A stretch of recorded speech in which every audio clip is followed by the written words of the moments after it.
Melody, Yes, have we got quorum now? you do have quorum. Okay, we'll be with you in just a sec. Okay.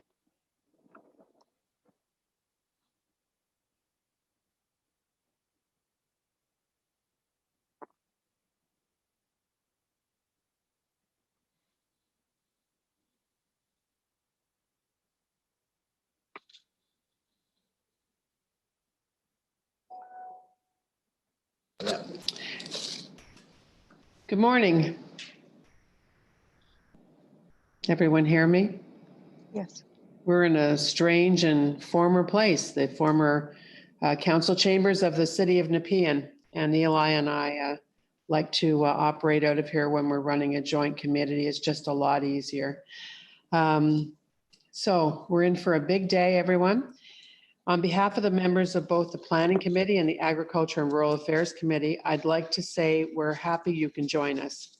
This special joint meeting of our two committees is an opportunity for us to consider recommendations and options related to the urban expansion.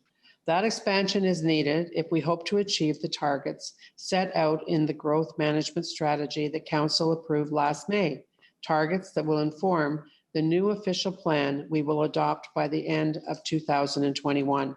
Before we proceed, I will just do a roll call of all 12 members and remind everyone we need 7 members present to maintain quorum. Councillor Dudas. PC. Councillor Leeper. Here. Councillor Tierney. Present. Councillor Brockington. Morning. Councillor Kitts. Here. Councillor DeRuse. Councillor Moffat. Here. Councillor Meehan. Here. Councillor Hubley. Here. Vice Chair Gower. Here. Chair El-Shantiri. Here. And me. Are there any declarations of interest? I don't see any. Let me start by getting some logistics out of the way. Most, if not all of you, are well acquainted with Zoom meetings by now. You know how to keep your mics muted until you are called on to speak, and you know how to use the raise hand button at the bottom of your screen to signal that you want to speak. If any councillors or staff are joining by phone, you can press *9 to raise your hand. Our committee coordinator, my co-chair, Councillor El-Shantiri, and I will do our best to watch for hands. Each committee member will have the opportunity to ask questions or comment in due course, and the usual 5-minute rule will apply. We will try our best as the day goes on to call first on committee members in ward order before going to any other councillors who may have joined again in ward order. We have a considerable number of delegations. I think we have 48 or 49. Register to speak, adding comment to the many written submissions we already have received. The deadline to register as a speaker has passed, but you can still send written submissions to the committee coordinator. She will distribute all written submissions to councillors before February 10th, when City Council will discuss the growth management report. Once we start hearing from delegations after each speaker, I will announce the next 5 on the deck. That will cue those waiting your turn or watching on YouTube that your speaking time is approaching. For those signed up to speak, if you have technical difficulties signing into the meeting, you can contact the clerk's office by calling 613-580-2424, extension 20113. This meeting is being live streamed and you will be archived to YouTube. So let me remind you that if you enable your camera while speaking, you will be visible to meeting participants and on YouTube. When I call on a delegation to speak, please unmute your mic and begin. If you have provided a presentation to the committee coordinator, please tell her to advance the slides as necessary while you speak. I remind you that delegations have 5 minutes each, and the coordinator will do her best to give you a 1-minute warning so you can wrap up. Once your 5 minutes are up, I will ask members whether they have any questions. And when the questions to the delegations are finished, the coordinator will place you back in the Zoom lobby on mute, where you can watch the rest of the meeting if you wish.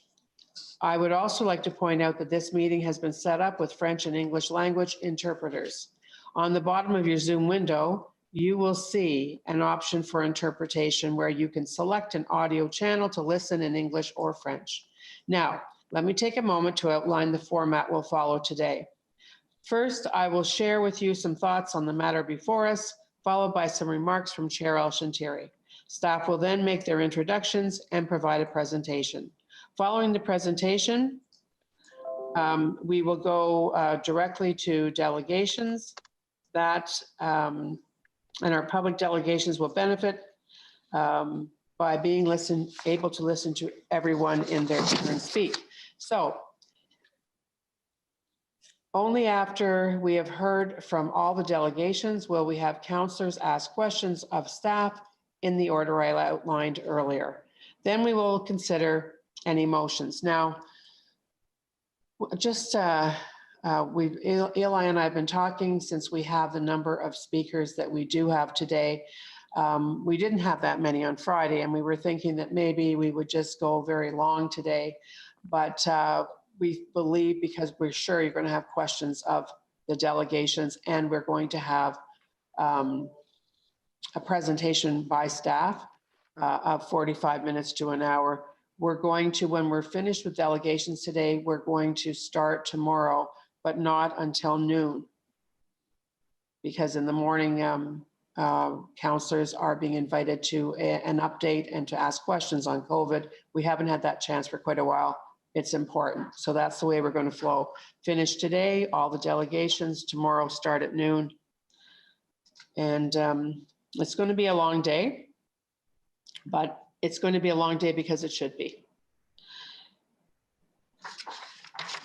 Let's see. We have 3 items today on today's agenda.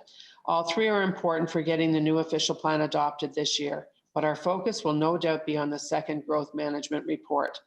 I highlight that this is the second such report because I want to make sure everyone is clear about what we're considering today. The discussion is no longer about if Ottawa needs to expand the urban boundary. It's now about where exactly that expansion should happen. Last May, Council approved a growth management strategy that paired higher intensification targets with moderate urban expansion to accommodate our growing population. Population projections put us on track to reach 1.4 million by 2046. So in the next 25 years, Ottawa will need enough places for an extra 400,000 people to live and work. To achieve that, the Strategy Council approved started by upping intensification targets, requiring at least 51% of new dwellings to be built in existing built-up areas. That was a significant increase from the existing 45% target. But the strategy also called for intensification to rise to 60% by 2046. That's one of the highest such targets in North America. But it was critical to limiting how much land the city would need to add to the urban area. It's encouraging to see that we're already seeing good uptake in proposals for gentle infill, even before the new official plan is adopted. At our last planning committee meeting, for instance, we approved multiple applications to replace single-family homes with multi-unit buildings in neighborhoods from Canada to Orleans. But ramping up intensification targets too much would be unrealistic. So some urban expansion was always going to be necessary. That's why Council directed staff to also bring 1,281 hectares of land for new neighborhoods inside the urban boundary, the divide between suburban and rural Ottawa. We also directed staff to add between 69 and 369 hectares of industrial land. The approved strategy outlined evaluation criteria so that staff could go away and determine which parcels of land would make the best additions. And that brings us to today's report. Staff have recommended 1,011 hectares of land they feel would be best for new neighborhoods, along with 140 hectares of industrial lands.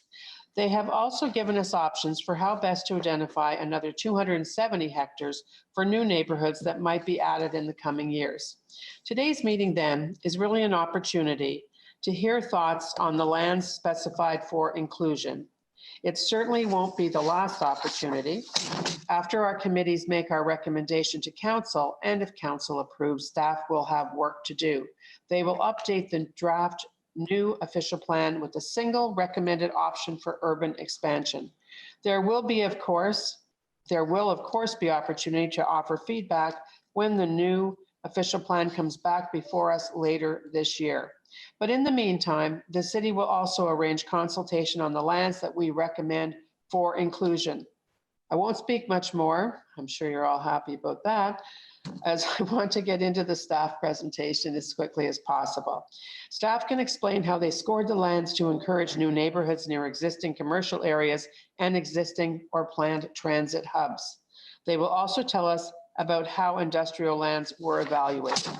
I also want to make sure Councillor and Chair El Shantiri has a chance to speak.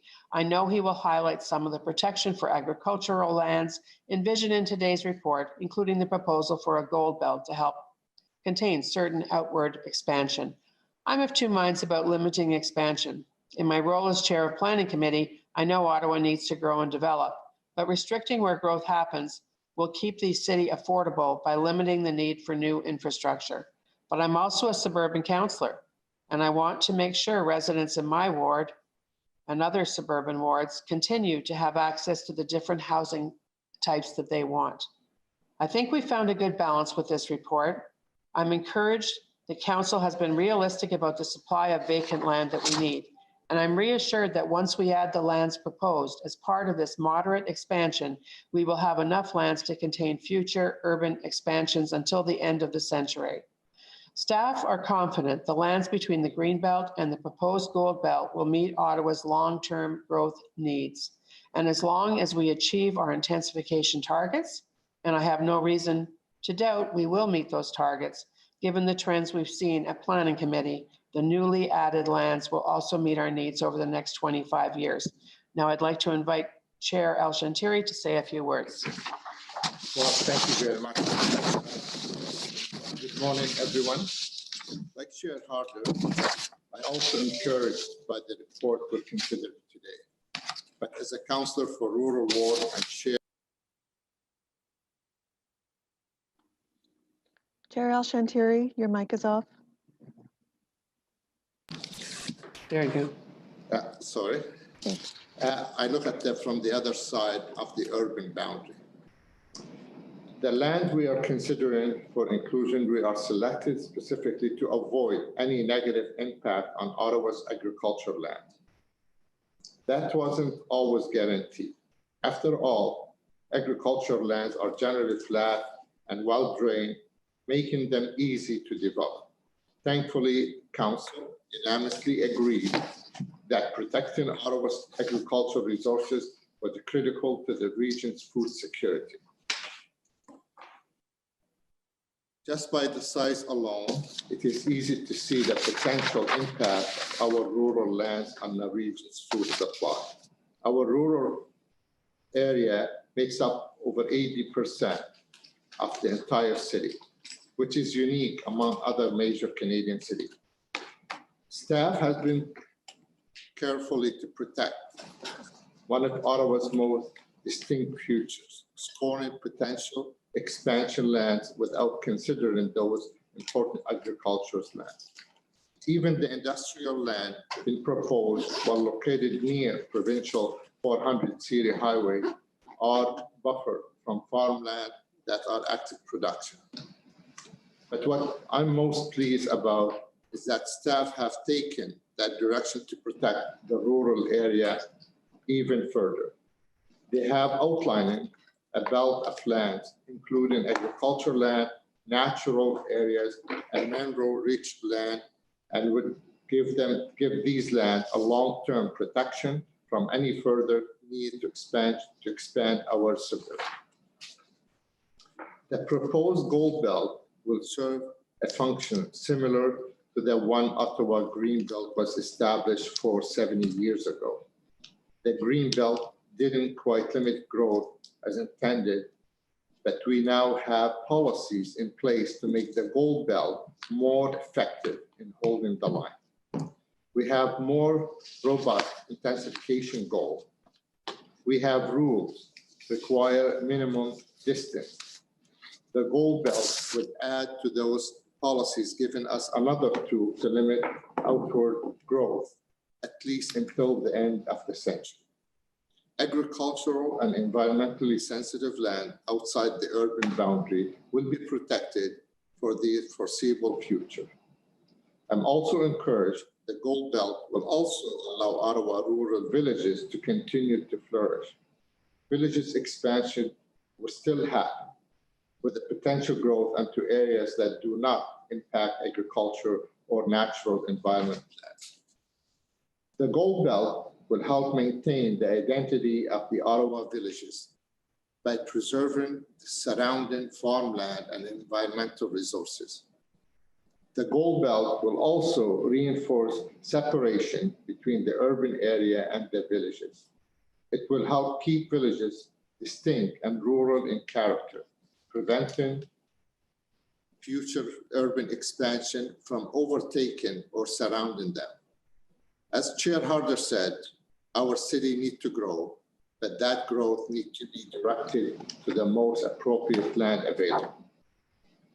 We still have plenty of discussion ahead about the location of the land proposed, but I have to commend staff on this front. At least they have done excellent work finding responsible alternative to growth without touching important agriculture and environmental land.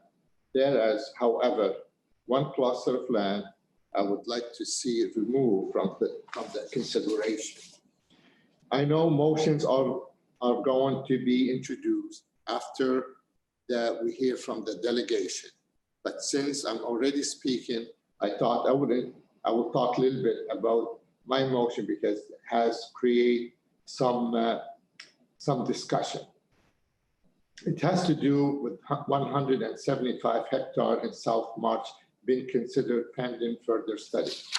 This is a challenging area to develop.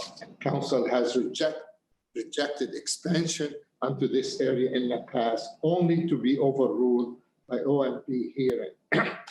But the fact is, road access is not set up for successful development as the new communities would rely entirely on March Road. Adding new city services would also be difficult, not to mention expensive, given the underlying bedrock on these land. We also need to consider the potential impact on the 5 adjacent country lot subdivision, as this could create further uncertainty around their status. And just keep in mind, those 5 country lot subdivision, it make up 105 hectares out of the 175 hectares. So you can picture this is already 105 of them belong. Expanding in this direction could speculative land investment from potential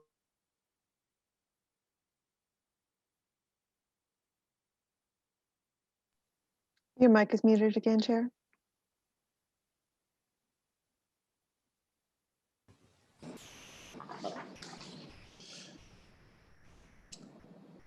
So the amount of land being considered for the new community option will then increase by 170 hectares.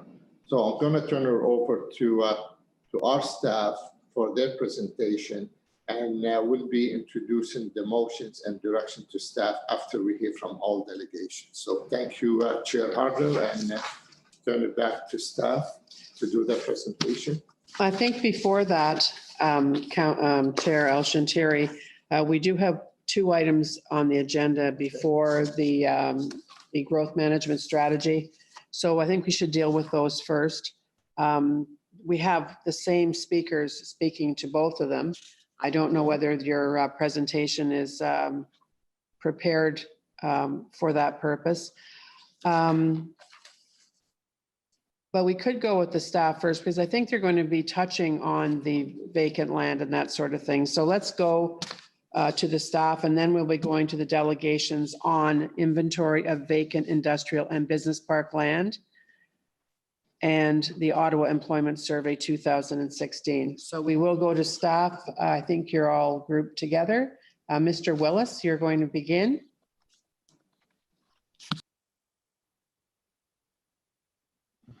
So Chair, thanks for the opportunity. I trust you can hear me clearly speaking at this level. I'm going to make very brief opening remarks, and then I'm going to turn it over to the team who can present the bulk of this. Really, my goal right now is to thank the team from the department, a very large number of staff from planning, infrastructure, and economic development, and also from transportation services contributed to the technical work in behind this report that's before you today. In their faces, you'll know people like Alain Miguelez and the team who've done really an enormous amount of technical evaluation, Royce, Mike, and Robin, who did a lot of the coordinating of the report pulling together. But I also want to acknowledge people who you might not see prepare a report like this, like our GIS team, who did an enormous amount of work behind the scenes that really supports the technical analysis. I also want to thank the council sponsors group, because throughout this entire process, they have been very valuable to us as a team in terms of vetting some of the ideas and some of the challenges and helping us understand kind of council's priorities and interpreting the directions, motions, and decisions that council had previously made.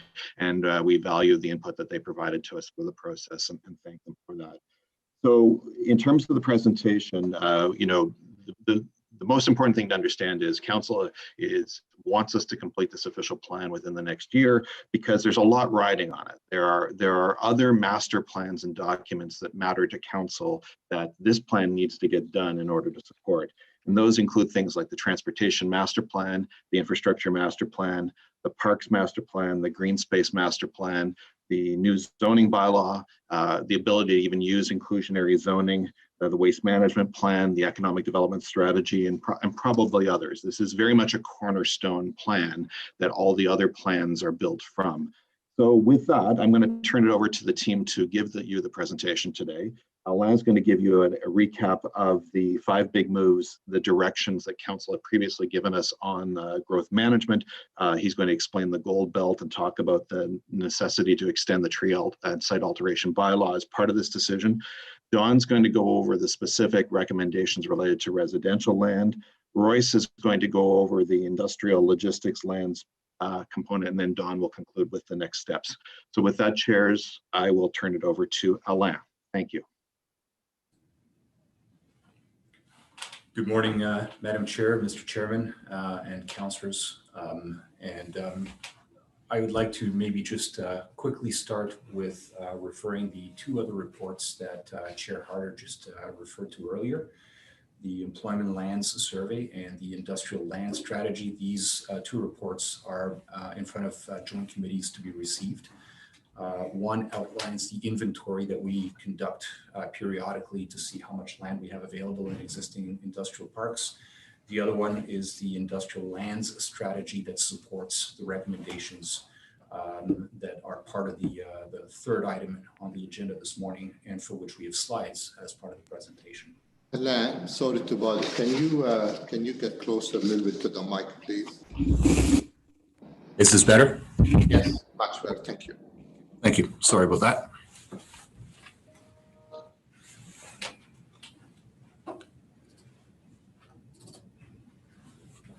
So I'm hoping that everybody can see the presentation on the screen. And I'm going to be starting perhaps with, as Mr. Willis indicated, just a recap of some of the fundamentals that led us to the report and the recommendations in front of us today. So as you'll remember, we started the official plan through an ambitious report called Ottawa Next Beyond 2036, which led us to talk about the foundations of the next official plan. That was a conversation we had through 2019 and led to the adoption of what we know now as the 5 big moves. They are big moves for a city like Ottawa. They are representative of the changes we see as necessary and as desirable as we continue to build the city into the 21st century. And they're here in front of us. The first big move is that we want most growth by intensification in the next 25 years. Connected to that, the second big move, and this is directly tied to the very significant investment that we've made as a city on rapid transit, is that we want most trips to be by sustainable modes of transportation by 2046. Part of the deal in a strategy that banks on intensification is increasing our sophistication in urban design and in communities in design, which includes the design of new neighborhoods. And that's the third big move. We want to get better at urban design. The fourth one is the reality that resiliency now has to be part of how we plan the city. It's more than just environmental protection. It's also climate, public health, and energy. And finally, the fifth big move relates to economic development and basically talks about what we want to do as a city for a living beyond just the industries that are present today, the knowledge industries, the tourism industries, the high-tech industries. What else should we be looking at in terms of sectors of the economy that we should be growing as the city becomes a larger population center? So some of the components of the growth management strategy that flowed from these five big moves, which Council adopted last May, involved a scenario that we call the balanced scenario, which achieves a number of different policy objectives that both this Council and the provincial policy statement are asking municipalities, and in this case, Ottawa, to follow. So the first big move basically means that between now and 2046, 51% of new urban residents will be housed in existing neighborhoods through intensification. And the intensification target is dynamic. We started at 40%, which is where we are today in the 2018 to 2021 period. And then we increase it gradually until it reaches 60% by the last 5 years of the plan. And as part of that, we anticipate accommodating the diversity of households, bigger families in dwellings that have 3 or more bedrooms through intensification. So we are taking a very clear step in making sure that people have choices both in existing neighborhoods and in suburban communities for the size of house that they're going to need. 49% of the growth is on greenfields, and so that means 3 or 4 units on existing greenfield lands are going to go basically on lands that are unbuilt, which are in the urban boundary today. And then for the rest, we need an urban expansion, which, as Chair Harder said, is a moderate expansion of 1,281 hectares. And that includes lands for parks and schools and stores and streets. So these are gross hectares. There's the totality of the land we need for not just the houses, but everything else that supports a 15-minute neighborhood. So we had criteria, and I'll go over those in a minute. And then in addition, and this reaches into the fifth big move, we wanted to look for additional lands for industrial uses. Council also gave us a set of additional instructions through motions back in May. So when we went out looking for land, we were to stay away from agricultural resource areas. We were to exclude lands that are close to mineral aggregate areas. These are quarries. And rural parcels that are outside of the catchment area of transit that we've already planned or that we're building already will need the confirmation of a funding source or mechanism to bring transit to them. And another very important piece of this is that for a new community, prior to its approval, prior to approving a secondary plan for it, we need to be able to confirm to council how the transit will be funded and how it will connect to the network, the existing network. And we will need as well a GHG emissions assessment. All of this is with the backdrop of making sure that we don't jeopardize our land supply. As you know, the provincial policy statement is requiring cities now to maintain a 15-year land supply at all times. So there's a number of things that can happen. If we exceed the intensification targets, we have lands that we basically can bank that will last longer. And that means that there will be no risk to the housing supply. But on the other hand, if the intensification targets are not achieved, we do risk being short. And so we've been proposing new innovative housing types through intensification. You've heard us talk about 613 flats. Those don't exist right now. We have to basically set them up in terms of permissions, set them up in terms of policy and zoning. So we need some time internally at the city to fine tune our rules, and we need the market to also adjust and adapt. So all that fine tuning means that we need a new zoning bylaw to unlock the potential of a more wide range of housing types in existing neighborhoods. We need the infrastructure master plan to address any gaps, any pinch points, and to refocus any priorities to make sure that those can happen. And then we need to update the transportation master plan and look at transit funding to make sure that we're supporting all this intensification with the transit system that will go with it. On the industry side of things, we want to continue working with them to develop these new housing types, to develop strategies for acquiring sites and lands, and to make sure that the momentum gets rolling so that the intensification target can be met. And then the market has to adjust. How quickly will these shifts occur? We're a groundbreaking city in Canada, probably in North America as well, by tackling this as comprehensively as we are. And it all requires us to sort of jump in the water and see how it goes. The market will adapt. How quickly will it adapt?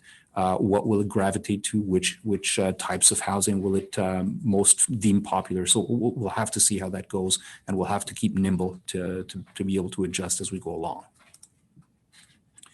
Now, in terms of the urban expansion, the directions come from a variety of sources. First of all, the provincial policy statement tells us a number of things.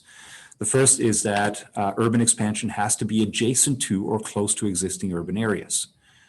And connected to that is that the provincial policy statement requires cost-effective development patterns so that transit investments are optimized, we minimize land consumption, and we minimize servicing costs. We need to avoid unjustified or uneconomical expansions. We need to support active transportation, and this basically ties into our second big move. And any type of development of new neighborhoods has to be transit supportive where transit is planned, and in our case, transit is planned, or exists or may be developed. Any associated infrastructure and public service facilities have to be financially viable over their life cycle. So this is over and above development charges, which we use anyways when we open new neighborhoods. But on an ongoing basis, it has to be viable for the city to operate new neighborhoods. And the expansion criteria basically are how council policy directions and the provincial policy statement find themselves in how we scored all these lands. So these are the criteria and the scoring and analysis that we did. So council approved expansion criteria, and they told us to consider first, existing and planned infrastructure, including higher order transit. So this is O-Train and Transitway, and servicing all the pipes, water, wastewater, stormwater. In order to promote efficient, land efficient, and walkable or convenient expansion, there has to be proximity to the things that people need on a daily and weekly basis. So convenience retail, major city facilities like sports facilities, community centers, jobs, emergency services like fire. We had to consider what upgrades might be needed to arterial avenues and roads. We had a penalty in relation to natural heritage linkages and agricultural related considerations. So these are lands that are close to ag resource area. They may be rural, but they're actively farmed. And then we had considerations under the 5 big moves to add to the criteria. So the way we did it is individual parcels were scored based on these criteria. And then we went one step further in the analysis, and we scored on the basis of clusters. So sometimes there's a score that can be given to a piece of land, but if that piece of land is part of a larger cluster and it makes sense to consider that cluster as a chunk or as a whole, we did that as well. Areas that meet the overall intent of the council approved criteria were also considered. And then we did an extensive review and analysis with colleagues from multiple departments, including planning policy, natural systems and rural affairs, infrastructure, transportation policy, climate change and resiliency, as well as external engineering consultants. Property owners or representatives that sent us reports with information about their land, be it on the type of soil, the type of natural environment conditions. We received all those and we used the information as part of the analysis. The data that we used includes the transportation master plan and as well any approved environmental assessments.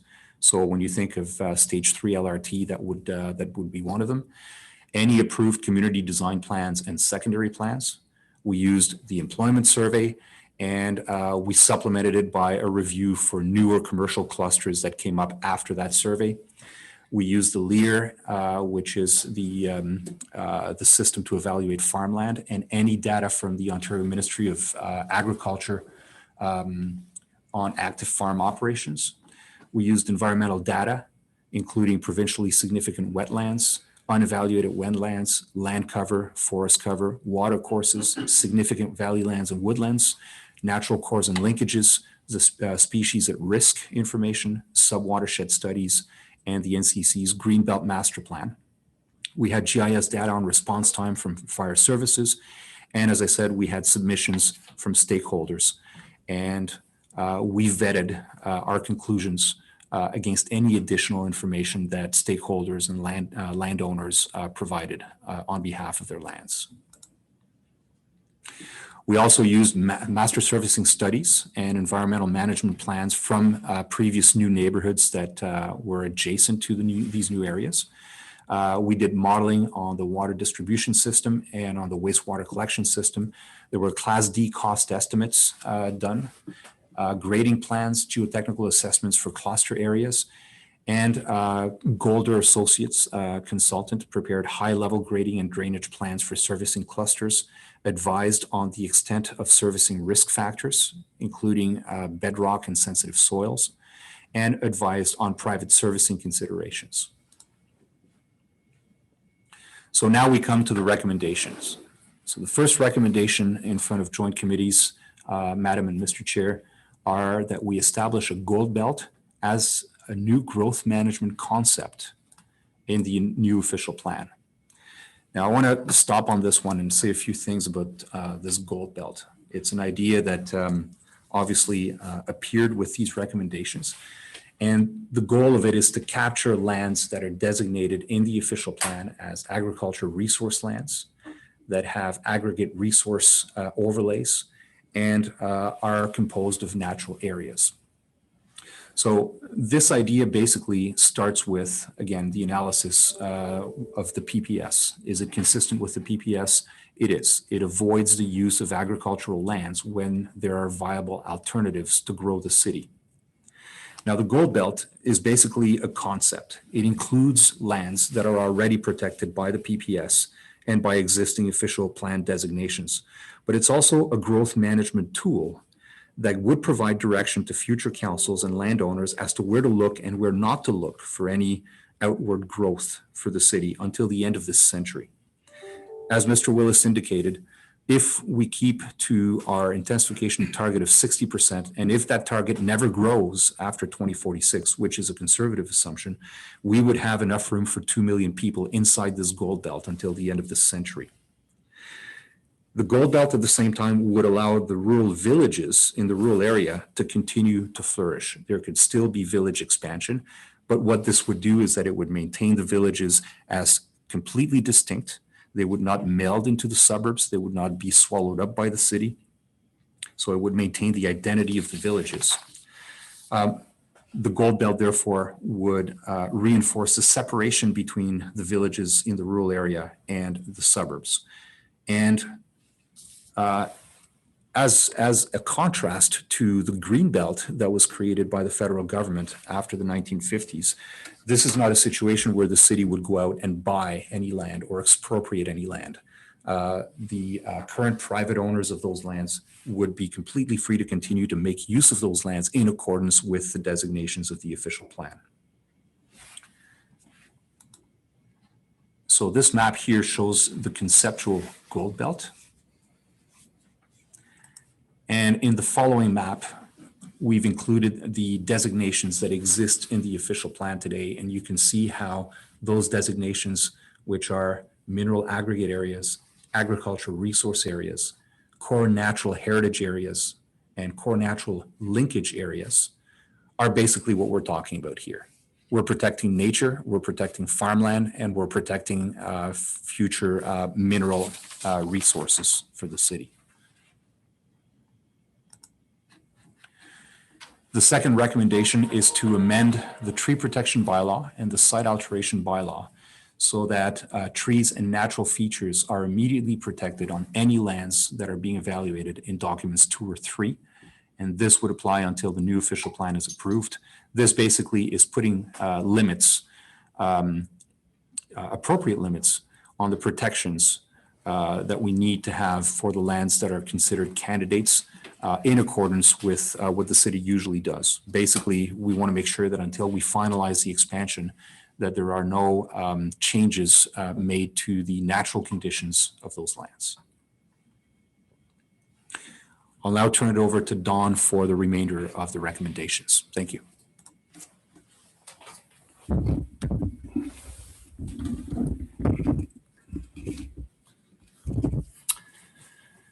Thank you, Alain. So based on the criteria, the analysis and the scoring that Alain just covered in his slides, I will be focusing in on the results of that analysis and the residential lands that are recommended for inclusion in the urban boundary, and also the residential lands that staff would submit require further analysis in order to be added and meet our long-term land supply requirements. So first, I'll summarize the evaluation results for the Category 1 lands, also known as Pass 1 and 2. These are lands that have scored well with strong adherence to the growth management strategy directions and the 5 big moves.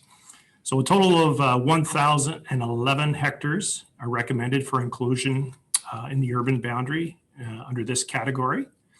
And on the map before you, those would be the lands in the lighter yellow. Yes, the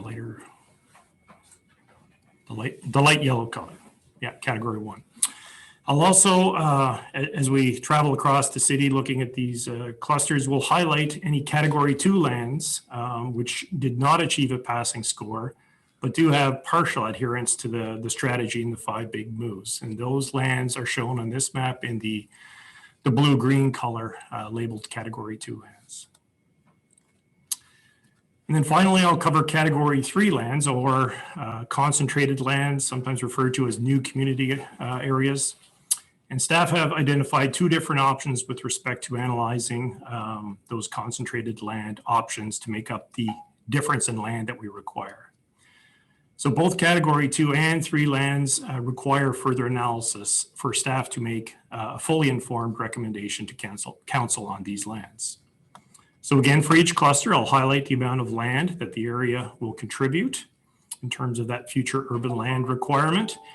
And then I'll just provide a brief overview of the area, the commentary on existing uses, proximity to jobs, retail, and existing facilities. As you can imagine, there's a lot of technical information that goes into the analysis, as we've heard. So I will not delve too deeply into either the servicing or transportation factors. They're laid out in detail in documents 2 and 3 to the report. Just so you're aware, the transportation evaluation and implications focus on considerations related to transit, including that proximity to the 1.9 kilometer radial transit catchment area, which represents 2.5 kilometers by road. So that's that distance from existing or planned rapid transit stations. The transportation analysis also includes road capacity and points in terms of modal share and vehicle trip distances within the community. The servicing analysis, as I mentioned, is quite detailed and in depth and focuses on sanitary, storm, and water service. There's also considerations in terms of topographic and geotechnical conditions, soils that would affect that site servicing. So as I noted, there's a lot of detail for all of these lands. So staff will be available to respond to any more detailed questions from committee following public delegations. Next slide, please. Back to the recommendations. Recommendation 3 is for approval of those Category 1 lands that I just mentioned. They're identified in detail in Appendix A. These represent the land clusters of just over 1,000 hectares, and they best meet the urban expansion criteria and conformity to the 5 big moves. So the direction here would be to add these lands into the legal or formal technical circulation that we're required to do for the draft official plan. So that would be following council's approval, they would be added into the draft official plan. Recommendation 4 speaks to the gating policies, largely around mobility and infrastructure upgrades that would be required to support the category 1 lands. And that would be, staff would come back in terms of the draft OP and fine tune and layout those preconditions before development can take place for these lands. We refer to them as gating policies. I know there's been some questions about, what is gating? It really is those prerequisites or preconditions that are required to be satisfied before development can take place. Next slide, please. Okay, so category 1 lands. These are the lands that form part of recommendation 3, that 1,011 hectares. The yellow lands, referred to as Pass 1, have a full passing score from an infrastructure and transportation perspective and meet the council approved criteria. The green lands may be just short of that pass score, but if they're clustered with the larger lands, they do pass and they do meet the intent of the 5 big moves. As an example, in terms of the transportation radius, if the lands are outside of the 1.9 kilometer radius, but still within the 2.5 kilometer, travel by road from a transit station, they'd show up as green. So there's pockets in Riverside South, Barrhaven and Stittsville and Orleans that would still be within that 2.5 radius of a transit station, for instance, and therefore staff are submitting that they do meet the intent of the scoring criteria and the 5 big moves and are recommended for inclusion. So there's 7 clusters, as you see, across the city. Moving from east to west, there's Orleans North, cluster in Orleans South, very small cluster in Leitrim, cluster in Riverside South, Barrhaven South. Over to Stittsville, there's 2 clusters on the north and south ends of Stittsville. And then what we're referring to as the South March cluster, which is just beyond Canada North. So as I mentioned, for convenience and timing reasons in terms of this presentation, I'll comment on each of those clusters as a whole. We'll move from east to west. I'll also touch briefly on any abutting category 2 lands. And I would note that category 2 lands are those lands that aren't recommended, that require further analysis, but are one of the options on the table in terms of meeting up the missing land, the 270 hectares that we need to get to the 1281 target. And then I'll conclude, as I mentioned, with a brief overview of the concentrated or new community options. Next slide. So we'll start in Orleans North. Here we have just under 42 hectares identified. It's our second smallest cluster. And it's located northeast of the Orleans urban area and adjacent to the Cardinal Creek community. The southern portion has frontage on Cox County Road to the east. Further to the south are agricultural resource lands, and to the west are undeveloped urban lands that were added in the previous urban boundary expansion. So the lands score well from a servicing perspective and can largely be serviced by existing or planned infrastructure from the Cardinal Creek community. In terms of transportation, they're primarily adjacent to the 1.9 kilometer catchment area from the Trim Road O-Train station and Park and Ride. They're also within the 1.9 kilometer capture area of the conceptual future rapid transit corridor that you see in that yellow color on the map in front of you. Okay, next slide, we'll move to Orleans South. Orleans South, we have a total of 279 hectares. So this is our second largest cluster. So it's located southeast of the Orleans urban area. The southern cluster is situated north of Wall Road, east of 10th Line Road, and west of Trim Road. The northern cluster is south of Innis Road and east of Trim Road. There are lands designated as agricultural resource to the south and west of both clusters. The clusters are in close proximity to existing facilities and services, including retail, grocery stores, recreational facilities, schools, parks and employment. They can be accessed through reasonable road connections and active transportation through the hydro corridor and so on. So again, the lands score fairly well from a servicing perspective. They can be serviced efficiently with water main and sanitary sewer extensions and upgrades to the existing 10th line pumping station. From a transportation perspective, the lands are within or adjacent to the 1.9 kilometer radial catchment area of the future Cumberland Transitway transit stations. They also have proximity to the existing Millennium Park and Ride lot. So the parcels with clusters that have frontage on Trim Road, or they will have frontage on Trim Road and some frontage on Wall Road. These roads would likely require upgrading to an urban standard to support that future growth. Again, the clusters have good connectivity to the surrounding community and can connect further to the north to the existing pathway network. Next slide. Move to Leitrim. This is our smallest cluster. It's a fairly minor rounding out of existing neighborhoods in the Leitrim community. The lands available for expansion in Leitrim are constrained due to quarry operations in the vicinity. We have identified the two small clusters you see in yellow on the map for potential inclusion in the urban boundary. These clusters are in proximity to existing retail and commercial, as well as other existing and planned amenities and services. In terms of servicing, they can be serviced at a reasonable cost based on existing facilities. As you see, there's a lot of Category 2 lands, or the lands that are shown in gray around the area. So these are lands that would require much more significant infrastructure upgrades in order to be serviced, and that's why they are not recommended in the Category 1 pool, as it were. I will note that much of these lands are also identified, especially east of Leitrim, as lands that could be considered as part of a much larger new community option, where the servicing would be more cost effective. Next slide, please.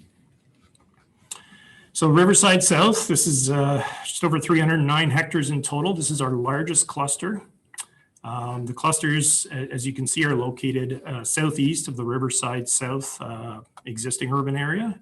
It's north of the village of Greeley. It's beyond that 1 kilometer exclusion area that council directed staff to protect.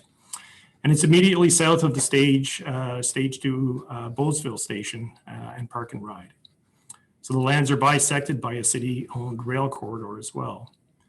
Lands to the west are currently designated as agricultural resources. There are lands to the east within the airport operating influence zone, which prohibits noise-sensitive uses such as residential.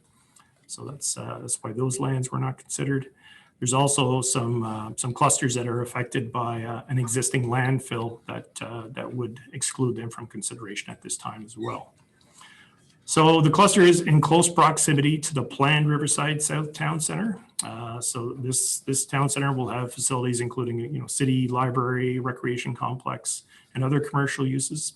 And it's also proximate to the Ottawa International Airport and that special study policy area that's proposed for that area in the new official plan. Next slide, please. So moving to Barrhaven, we have a total of just over 108 hectares recommended here. So these lands are located at the southern limits of Barrhaven, east of Highway 416, west of Prince of Wales, and north of Barnsdale Road. A portion of the current urban boundary ends at Barnsdale Road, which was the result of previous urban expansion. The proposed urban expansion clusters would round out the remaining rural parcels on either side of the existing urban area terminating at Barnsdale Road. This would create a very, a very clear line between the urban area north of Barnsdale and the agricultural resource area to the south. The clusters are in close proximity to existing or planned facilities and services, including the Minto Recreation Complex, schools, parks, and retail. Also of note, the proposed urban industrial land is shown in the purple on the slide, and that's a future traditional industrial freight and storage facility that is proposed to be added to the urban boundary at the future highway interchange of Barnsdale and the Highway 416. And Royce will speak more about that. The east boundary of this area has been set at Prince of Wales. You can see there's some a small pocket of land shown in gray on the east side of Prince of Wales, but they have not been included into terms of the recommend totals because they, due to topography, they cannot be serviced efficiently at a reasonable cost for such a small area. Next slide, please. We're moving on to the Stittsville community. We have a total of just over 75 hectares recommended for inclusion in this area. So there's a cluster to the northwest of existing Stittsville, north of Hazeldean Road and southeast of highways 417 and 7. There's a hydro corridor, which includes a pathway system that goes through this area. There's quarries and AG Reed Industrial Area to the north, and the Goulburn Wetland Complex is located further to the south.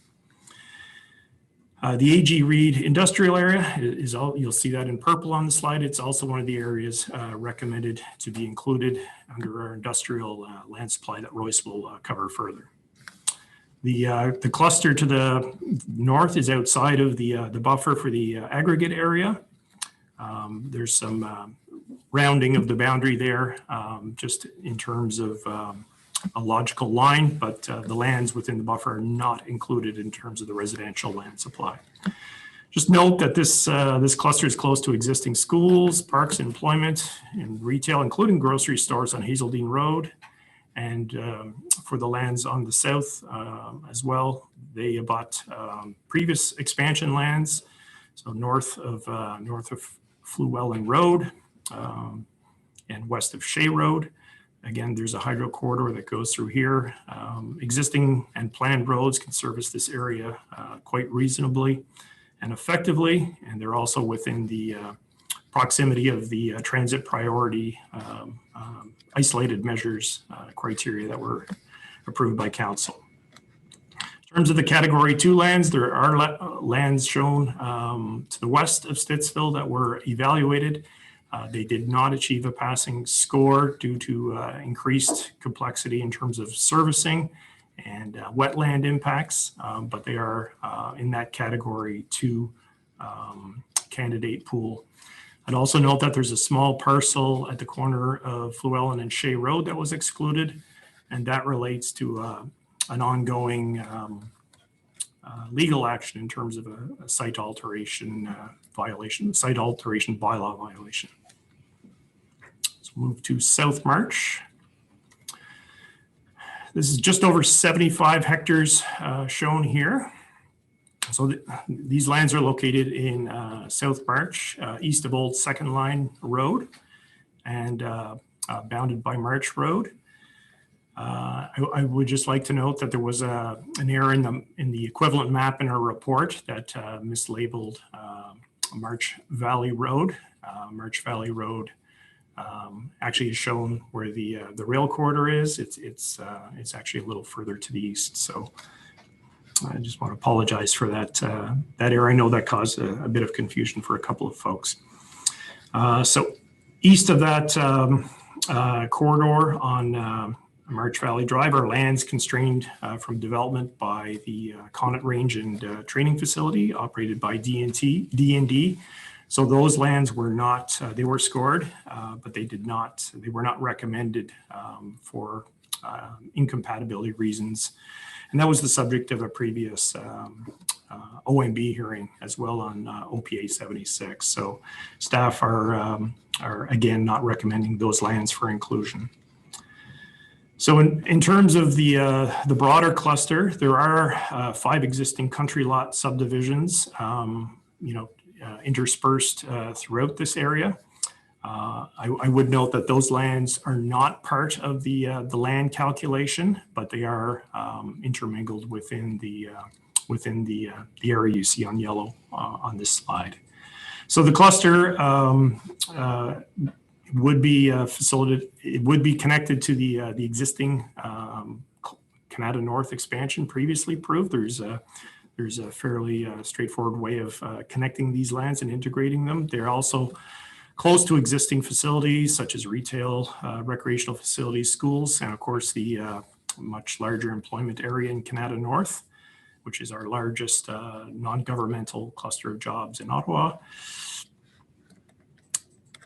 In terms of servicing, the lands are relatively straightforward to service. Can I go to the next slide, Andy? Okay, no, go back one, please. Thank you. And again, they're within the 1.9 kilometer catchment area of the March Road Transitway transit stations and the planned park and ride at the terminus of that transitway. Would note that March Road provides the only direct arterial road access to this area from the 417. So the transportation network is limited in that respect. Next slide. So as you can see, doing the math, we are 270 hectares short based on recommendation 3. So what staff are recommending in this case is that we would come back to Committee and Council to make further recommendations on that missing land.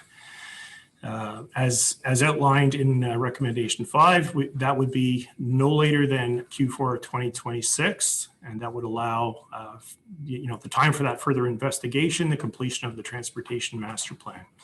So we've identified 3 options that we're seeking direction from Committee and Council on. One is a distributed option, so that would be drawing from those Category 2 lands, different areas across the city. We can look at 3 possible concentrated areas or new community options, or focus in on one concentrated area or new community to make up that land requirement. Next slide. So option 1, as I mentioned, is the distributed option we're referring to as the distributed option. So it would analyze the Category 2 lands, and those are identified in Appendix B in the report and described in Document 2. So these represent parcels that are largely contiguous to the existing urban boundary or not far from it, and or lands that are being recommended for inclusion under Category 1. And again, we would be coming back with those necessary gating policies or preconditions to development, touching on transportation and infrastructure that are required to be in place before that development can proceed. Next slide for the second option. Sorry, this again shows the location of the Category 2 lands around the city that we've seen. Next slide. So this is one of the options available, and that would be to direct staff to look at all category lands. There's 3 options that I'll detail, and that staff would come back and outline the financial considerations, planning, the infrastructure requirements, more information on transit and transportation, further review of the soils, the geotechnical conditions. Some of the lands would require further environmental analysis, including wetland evaluations of watershed studies and the like. And these considerations are detailed at some length in Appendix F in the report, and that would give you a pretty good flavor of those additional studies that would be looked at, and that they would vary somewhat depending on the land selected, but it's a pretty comprehensive list. Next slide.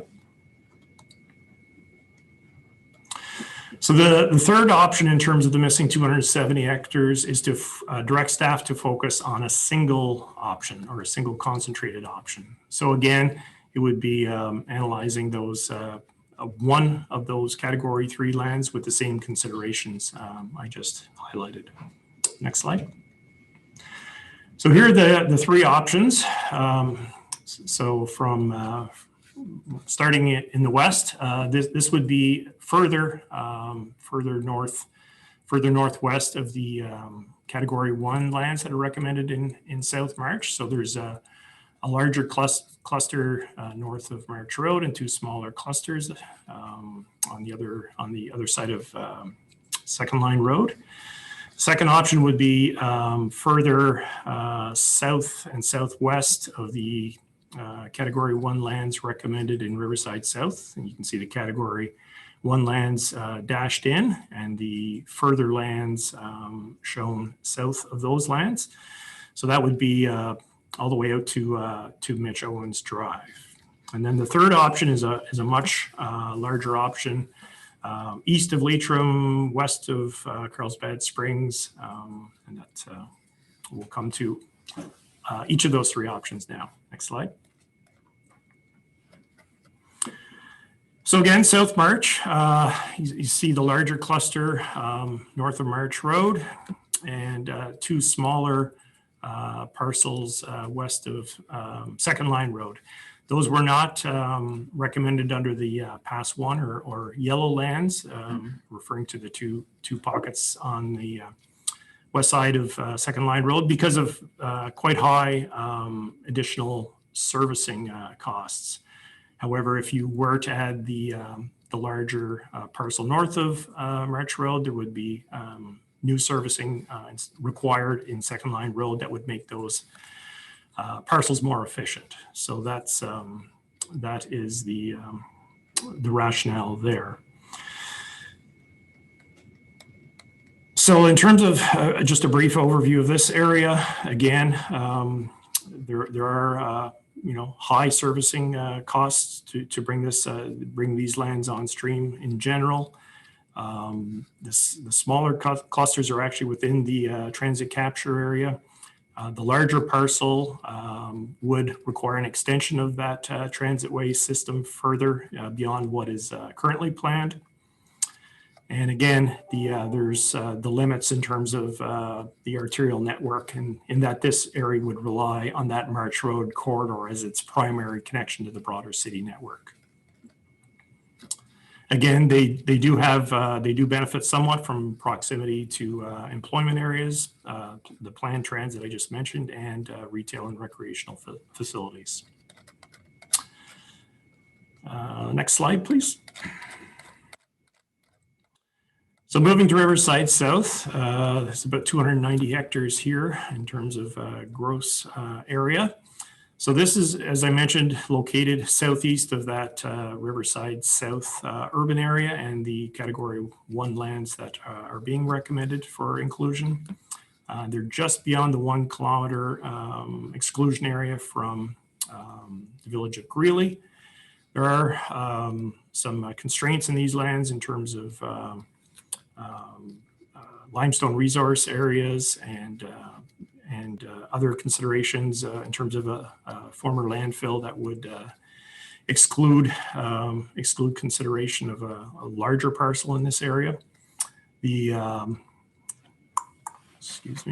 terms of transit, you're getting further away from the transit catchment area of that stage 2 transit line. So that would create some challenges in terms of connecting that to the broader network.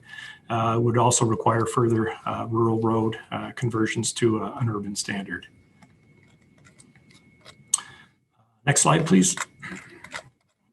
This is the much larger area referred to as one of the options before committee and council that staff are seeking direction on. So overall, we're talking an area of approximately 4,500 hectares here. So just in terms of explaining the different colors on the slide, moving from existing Leitrim, there was a fairly large submission we've referred to as the Hawthorne lands. So that would be between Hawthorne Roads and existing Leitrim. And then further to the east, there was a submission referred to as the Taywin land submission. And that would be from Ramseyville Road to the west, Leitrim Road and Highway 417 as the northern boundaries, out to Boundary Road, and then you see it follows along Mitch Owens Road, jogging over to Thunder Road, and so on. And that would avoid those agricultural resource lands that you see there. So again, that's a very large area. We have not applied any exclusions or created an estimate in terms of what is developable. Unlike the Category 1 lands, we know there's a lot of environmental lands, including unevaluated wetlands in this area that would have to be looked at closer. But as you can see, there's a considerable amount of potential in this area in terms of future development.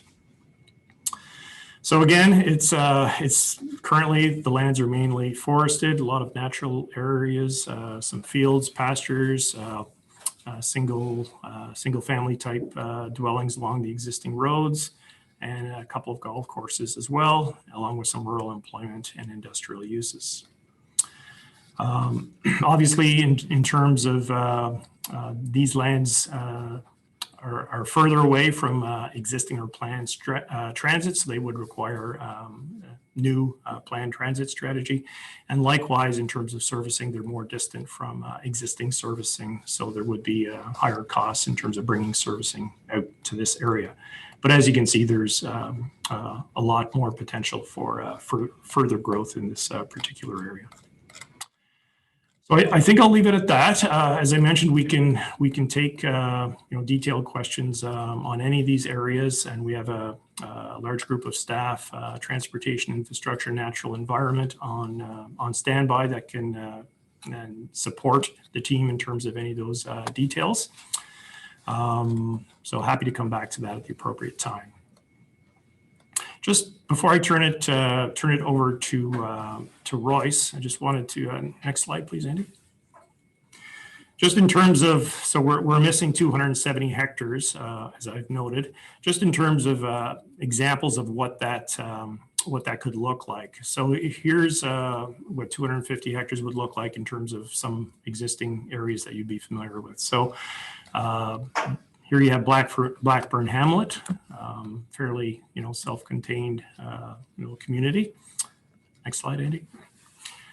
The residential portion of Bell's Corners, similar size for comparative purposes. Next.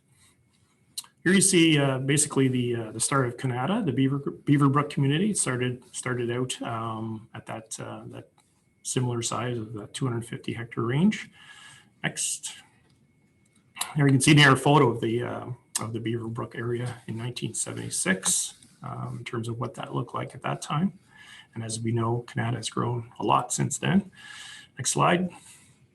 And here's an example in Glencairn in South Canada in terms of that same sort of start or seeds of a new community that has since grown. And we have other examples, Barrhaven, Centertown, and others we could show you, but just wanted to give that sort of point of reference in terms of what that would look like. Next slide. So before I turn it over to Royce in terms of the industrial and logistics piece, I just want to highlight recommendation 6, and that's basically as Alain covered in his slides. Basically to monitor that growth management strategy, how we're doing on the intensification, what is our uptake on greenfield lands to keep track of that. Now we do track that on an annual basis, and that's as Alain noted, we have a 15-year land supply requirement we always have to have in place and be on top of. But this recommendation would provide that a commitment, I guess, for a formal touch point no later than Q4 of 2026 to report back. Obviously, if there were issues before or after that point, we would also be in touch with committee and council. And as I noted, we do report on the residential land supply and on an annual basis. So next slide. We'll turn it over to Royce for this part of the presentation. Thank you.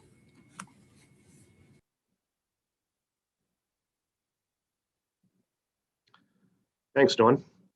So the industrial and logistics land strategy is a land budget for the projected industrial related jobs from the employment projections. Industrial jobs are the focus because these uses need to be close to highly accessible locations. And they can lead to competition with other uses such as retail, office, or even residential. And these uses can locate in other areas of the city, yet they could still compete with industrial type of businesses. It is then important to preserve opportunities for industrial-related uses through a designation. The provincial policy statement defines employment areas that are primarily focused on manufacturing, warehouse, and office uses. One of the new OPA policy directions is to plan for employment areas based on their different contexts. Industrial-related jobs are intended to locate within 3 designations in the new official plan. And these industrial-related jobs correspond to the primary uses of manufacturing and warehouse under the PPS. And those 3 designations in the new official plan would be traditional industrial freight and storage, non-traditional industrial mix, and rural industrial freight and storage. The office and other commercial that's intended through the employment projections would mostly locate in other designations. So traditional industrial freight and storage, or TIFs for short, is the primary designation of industrial-related lands in the new official plan. As the name implies, these business parks are characterized by manufacturing, warehousing, distribution, and outdoor storage type uses. Non-traditional mixed, or NTIM for short, are business parks with a broader mix of uses such as smaller office buildings, light industrial, wholesale, contractors, and even some community-based uses. Rural industrial freight and storage areas are rural business parks and are similar to TIFs, but typically have private well and septic systems. Due to the limitations of these private systems, these areas tend to be occupied by outdoor storage and smaller buildings. While some industrial-related jobs can locate in these rural areas, most are anticipated to locate within the urban area due to lack of appropriate water and wastewater services. Next slide. The industrial and logistics land strategy provides an analysis of the policy context for industrial-related jobs, a scan of current trends and drivers of change within the industrial sector, how the demand of industrial-related jobs and their land need is calculated using the 2016 employment survey and the 2018 vacant industrial inventory that is on today's agenda. It also examines strategic locations for new industrial lands and recommendations for new industrial lands. Staff is recommending that this strategy be received and adopted as the comprehensive review of employment lands in the new official plan. Next slide. So in terms of recommendation 8, the estimated demand for vacant industrial lands is in the range of approximately 360 to 510 net hectares. The range is based on estimated job densities within industrial areas. The lower end of 360 hectares represents higher job densities, and the upper end of 510 hectares represents lower job densities. The estimated industrial land supply for the start of the projections in July 2018 was about 380 net hectares. Staff is recommending planning for the upper range of 510 hectares for the estimated industrial land need based on lower densities from warehouse and distribution format type buildings that are anticipated in the future. Staff is recommending adding approximately 140 net hectares of new industrial freight and storage areas to complement the existing 380 to get towards the 510 hectares in the upper range. Next slide. So in terms of the new traditional industrial freight and storage areas, approximately 100 net hectares will be located at Carp Road on the south side of Highway 417, shown in purple on the west side of this map. On the west side of Carp Road is an existing rural business park with approximately 55 net hectares of vacant land. On the east side of Carp Road is approximately 45 net hectares of vacant lands.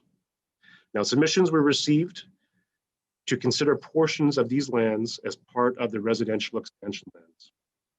However, staff is recommending that all of these lands be preserved for industrial uses to meet projected industrial land needs. Moreover, the industrial and logistics land strategy details the lack of options for sufficient cluster of the developable vacant lands adjacent to highway interchanges that can easily receive municipal water and wastewater services. Designating all of these lands as industrial will also create an industrial corridor between two highway interchanges when connecting with the existing industrial lands at Palladium Drive interchange, and thus provides a strategic location for future industrial and warehousing opportunities. Further down in the south, at the northeast corner of Highway 416 and Barnesdale Road, approximately 40 net hectares of new industrial freight and storage is recommended. A future interchange will be at this location, providing good highway access at the edge of the urban boundary that can be serviced from adjacent Category 1 lands, Category 1 residential expansion lands. Next slide. In terms of recommendation 9, there's currently a low supply of vacant industrial lands along Highway 417 east of the Rideau River. Unfortunately, there are a variety of constraints such as the NCC Greenbelt, environmental features, and floodplain adjacent to interchanges along this section of Highway 417. Next slide. There are some opportunities to add to the rural industrial area at Highway 417 and Boundary Road, where the Amazon Fulfillment Center is located, shown in the lower southeast corner on this map in blue. However, the ability for new rural industrial development to access potable water will depend on the residual capacity in the Carlsbad trickle feed system in this area, and development applications will require a review of the residual capacity of the whole system, including consideration of existing service commitments and allocation. Staff is recommending adding approximately 20 net hectares of rural industrial freight and storage, as shown in. Next slide.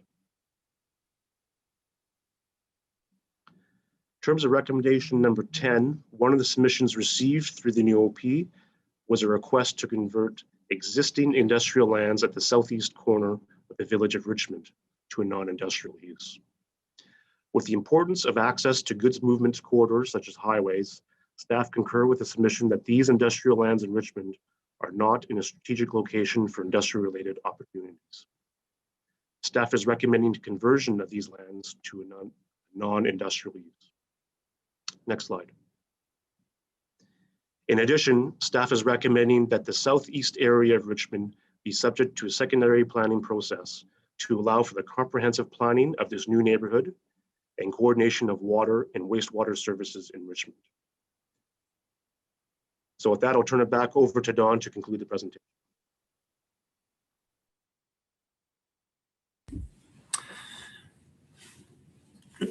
Thank you, Royce. So in terms of just wrap up before you, recommendation 11. So that basically gives the authority for staff to schedule the public meetings that are required under the Planning Act. And these are to consider the comprehensive OP. So I'll come to the dates of those meetings in the next slide. The second thing recommendation 11 does is again establishes the future receipt of the report and recommendations by council with respect to a draft decision that will be issued by the Minister of Municipal Affairs with respect to the comprehensive OP. And I'll touch on that at on the next slide with the dates. Next slide, please. So after the conclusion of these meetings, the recommendations and any directions will be forwarded to council. Council is scheduled to meet on February 10th. Any recommended urban lands will be included in the required Planning Act technical circulation. The draft official plan is currently scheduled to be presented to joint committee during the week of June 21st. And then any further directions and changes will be made, and it's scheduled to go to council the week of September 22nd with potentially 2 days set aside there. Again, any directions or changes from council will be incorporated, and then a bylaw will need to be passed by council adopting the previous council direction, and we're targeting October 27th for that.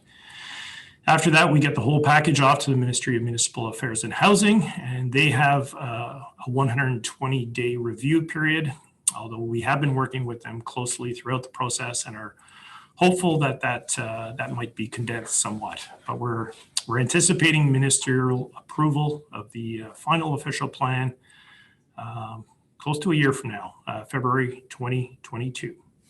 Next slide. So just a quick summary. I know we've heard a lot of information there. So in terms of the adopted growth management strategy, we believe that it makes efficient use of our existing urban areas and minimizes the need for further urban expansion. The recommended approach will help ensure PPS compliance in terms of certainly the Category 1 lands and maintaining that 15-year residential land supply. We're anxious to receive direction on the Gold Belt and in terms of fine-tuning that plan and anything that needs to go with that will be a good growth management tool for the future of the city and where if we need further urban expansion in the future, where those should be directed. So we're looking forward to direction on that.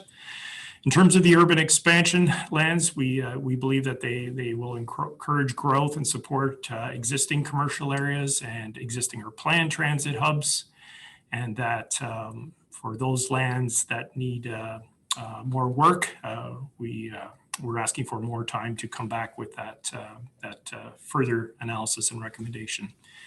And the additional industrial lands, again, will help mitigate the risk of really not meeting our needs for land extensive uses, such as those warehousing and distribution facilities that are certainly on the growth trend right now. So that concludes our presentation, Madam Chair and Mr. Chair, and I'll turn it over to you. Thank you. Thank you very much, Steve, Don, Alain, and the whole team, and of course, Royce as well for your presentation. We're going to start with our speakers. We have signed up Wayne French, board member of the Carp Road Corridor, and BIA Executive Director Roddy Bolivar. And I believe that both gentlemen signed up for 5 minutes. So I'm not sure, Roddy, you want to start, or Mr. French? And Eli, this is on the item number 1? Yes, that's on item number 1. Yes, please. That's right. So we'll turn it over to Wayne. You're going to start, Mr. French? Yes, good. Yes, good morning. Morning, Chair Harder and Chair El-Shantiri and Joint Committee Councillors. My name is Wayne French, and I am a board member of the Carp Road BIA Corridor. We represent over 300 property owners and businesses located in the city's designated Carp Road Corridor employment area and the Carp Airport. Each of the reports before you today speaks to the value of the corridor in Ottawa. And one statistic stands out. The corridor makes up fully 20% of all the employment land in Ottawa. That's all the urban and rural employment land. If today's recommendation supports economic development, the benefits will be seen to the largest scale in the corridor. Our members are the companies in Ottawa who are living day to day the information in these reports. Do we wish our members, and more broadly, Ottawa's light industry sector, had been provided more opportunity to input into the reports and the recommendations? Yes, we do. Do we wish the city had given more consideration to strategic servicing for economic benefit, including seeking out new and innovative ways to provide cost-effective servicing solutions? Yes, we do. The Cart Road corridor is the only employment area in Ottawa with a dedicated business association. We are here today in support of the reports and to again offer to partner and work with the city to promote light industry and manufacturing in Ottawa. I'd like to now pass the Zoom over to Roddy Barrhaven. Roddy? Thanks, Wayne. Madam Chair, Mr. Chair. I see we have 3 spots on the agenda for each item, but we'll limit our comments to this one. As Wayne mentioned, the corridor is 20% of the land that's shown in the vacant land report. And we feel that when you have 20% of your eggs in one basket, a plan for that basket is a good idea. Again, my name is Roddy Bolivar. I worked as an infrastructure engineer for 12 years at the city, including infrastructure to support land supply for 3 official plans. We heard about some of the work that's been done, and I know the hard work that staff have put in. We've also heard that in the verbal report and in the committee reports that these lands will be costly to service and there will be challenges. I can tell committee members, if there's a piece of land in Ottawa that's not costly and not challenging, it's already been developed. All the growth will be challenging and costly. We feel we should not be focusing on those costs as an impediment, but focusing on the opportunities to build the communities that have been suggested by the Ottawa Beyond and the Big 5 moves. That is how we view growth in the corridor. At the heart of the work of the BIA, as well as the 5 big moves, are a thriving business community providing many economic benefits to our community and always in a resilient and sustainable way. As example, we asked the city and the city responded for new zoning permissions in the corridor to expand uses. More diverse uses will provide a more vibrant and sustainable and resilient business community. The expansion report and supporting documents do not extend critical assessment of some of the identified drivers, challenges, and opportunities. For instance, the report says water, wastewater, and stormwater services in rural areas may be cost prohibitive. But have those costs been compared to economic benefit? We're not told. This leads me to ask the first item in our written submission to you today, is that the city initiate an economic development strategy for the light industry sector. This is the sector who literally build Ottawa. This is the sector that will grow in the identified expansion areas, and this is the sector that will grow in the corridor. A strategy for that growth, matching the area that has been designated, will be important to ensuring that those companies are here to build Ottawa. Our second ask is that the city consider a safety valve in finalizing the existing industrial expansion areas, similar to the way that was done for category B and C lands. That is the end of my presentation. And as I said, while we have 3 spots designated, we'll finalize our comments here and open up the time for other speakers. Thank you very much, both Mr. French and Roddy. We have a question from the Vice Chair, Glenn Gower, Councillor Gower. Yes, thank you, Wayne, and thanks, Roddy. I guess you're just north of Stittsville, but your input is very important to me and to our committee. I just wanted to mention you do bring up a good question, and I guess maybe it's not only a question but an observation: the importance that we link the right strategies and policy to the lands identified. It's not enough just to say here are the lands. We need to put some measures in place to make sure that we encourage and support the type of development we want to see. So when we do get to staff questions, probably tomorrow, I'll be raising that with staff and just trying to get a sense of what they're contemplating in terms of the final policy and how that links into the land use recommendations, particularly in regards to industrial. So thanks for your presentation. Thanks. Thank you very much, Councillor Gower. And yes, Roddy, you did just to speak for it, but now we're dealing with item number 1, which is you both on item number 1. And that's the end of speaker for item number 1. Is that correct, Madam Chair? Yeah. Okay, so on the item number 1 is inventory of vacant industrial and business park land 2018-2019 update, that the Planning and Agriculture and Rural Affairs Committee received this report at the basis of the existing industrial and logistics land supply for the new official plan. Is this item received? from committee member? Received. Thank you very much. And I'll turn it over now to my co-chair for the rest of the speakers. Thank you, Wayne and Roddy, and we'll see you later on in the day. Well, thank you. The next item is the Ottawa Employment Survey 2016. And we have the same speakers before us. Unless you've already spoken at the same time to that. Did you have anything else to say on this item before we vote on it? Roddy?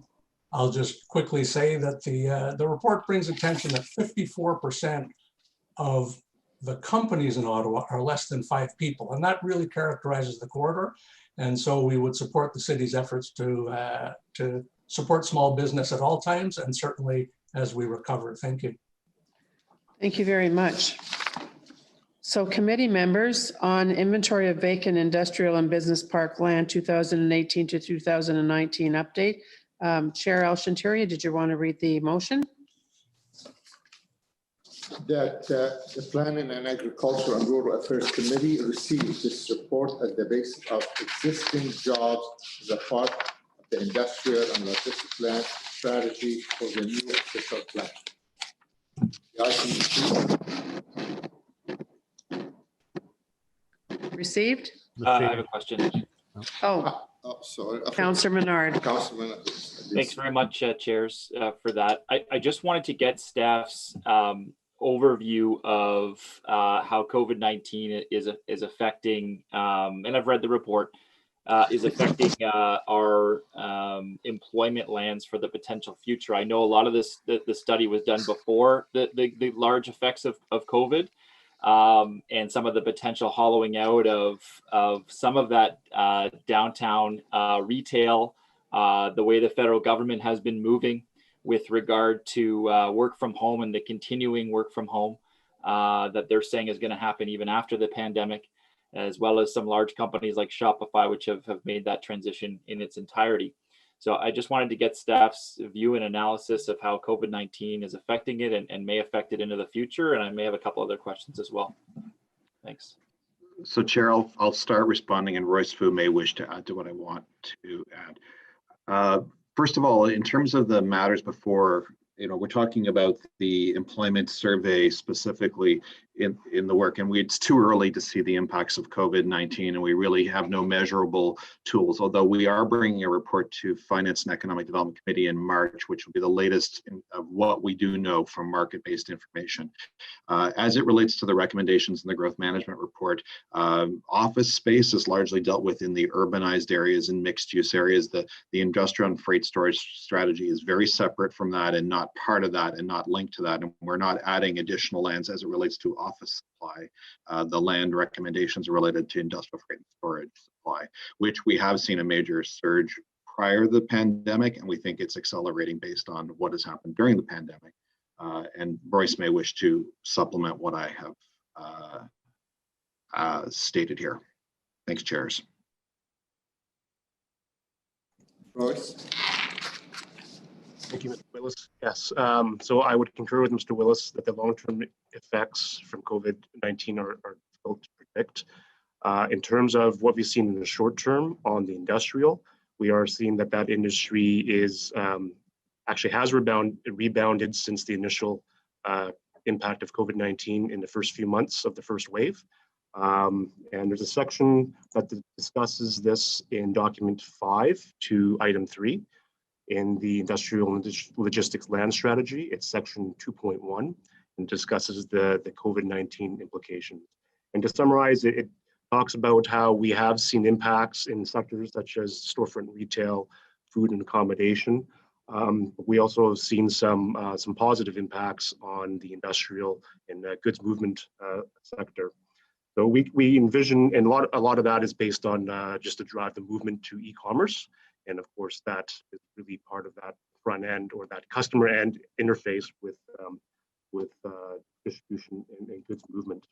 Now, in terms of longer term impacts of just general employment, not just industrial related, I think the perception so far is that we haven't seen all the impacts on the long term. There could be issues that evolve over the longer term associated from working with home. Not everyone has sufficient space to work from home for longer periods. Not everyone has sufficient network connectivity to work from home for longer periods. Not everyone can conduct their work without domestic or school-related interruptions. And not everyone will be able to use the existing social connections and capital to effectively navigate the work environment. So what that means when the pandemic initially hit and we all worked from home, we're able to get around that and work from home sort of efficiently because we knew how our businesses worked, where those business lines, and who to connect and who to contact. If you're starting out in a new job, in a new corporation, in a new entity, you're not going to have that corporate knowledge, and it would be very difficult to navigate, and you won't really have the efficiencies there. And over in terms of longer term, not everyone is satisfied with the current virtual interactions as a substitute for in-person interaction, whether that's a formal business meeting or just having a chit chat over the water cooler or by the coffee machine. So I think, just in terms of the longer term impacts, we still have to see how this plays out. And then, as part of what we do is we monitor and see how the actual job numbers play out in response to that. Okay, thank you for that. And just to follow up, Madam Chair, Mr. Chair, in the report, we talk about the fact that the Greenbelt, within the Greenbelt, saw losses with an overall decline of about 7,900 jobs since 2012. And then outside the Greenbelt, urban areas west of the Rita River saw a gain of about 3,000 jobs. And in urban areas east of the Rita River, there were 310 fewer jobs than in 2012. So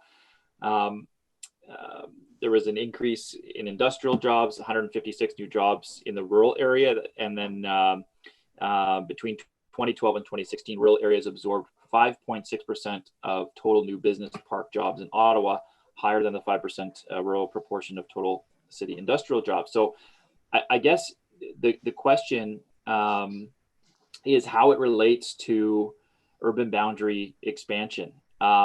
If we are, and the intensification we're trying to reach, if we're to concentrate most of the growth in the core and within the Greenbelt, eventually,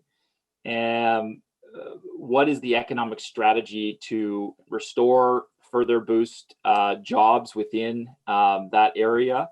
Obviously, the vacant industrial business lands within the Greenbelt, which is a lot of it held by the federal government. How does the city plan to leverage that land to facilitate population and employment growth over time? So, Chair, the councillor actually asks a very interesting question, and we're looking at an update to our economic development strategy, which, because of our staff demands and focused on short-term economic recovery, will probably come at the beginning of the next term of council. And I think those are all very valid points that we need to address in that updated economic development strategy. We do know that we are looking for a very substantial intensification inside the existing city boundaries as they exist today. I mean, just raw numbers, we're looking at a 24% increase in dwelling units across all of the existing built up areas of the city today. To meet the number of dwelling units, we need to hit a 60% intensification target. So we will be concentrating a much higher population in the downtown and in those key hub areas that are in our new official plan and in the corridors. That's what the plan contemplates. Now, that will create new opportunities to revive small business because the demand will be there. But the punishing effect of the pandemic will take several years to bounce back out of. And we know the core still will be central to the federal government. It still will be there. The council raises a point about the Greenbelt, and actually the work that we've done on autonomous vehicle testing in the film studio is a really good examples on how we've collaborated with the federal government on how the Greenbelt lands could be used for employment, yet protect their green character. So I think the council raises interesting points. And as I said, the economic development strategy, which will follow the official plan, will absorb a lot of those questions, and we'll try to frame it out a little bit more clearly about where we go from here. Okay, thank you for that. My last question on this, chairs, is around that large, the large industrial expansion in the Stittsville area. That's a big chunk of land that we're expanding and potentially including on the industrial side. And And so I just wonder, has there been discussion with neighboring businesses, with neighboring residents with regard to that proposed large expansion there, or is that still yet to come?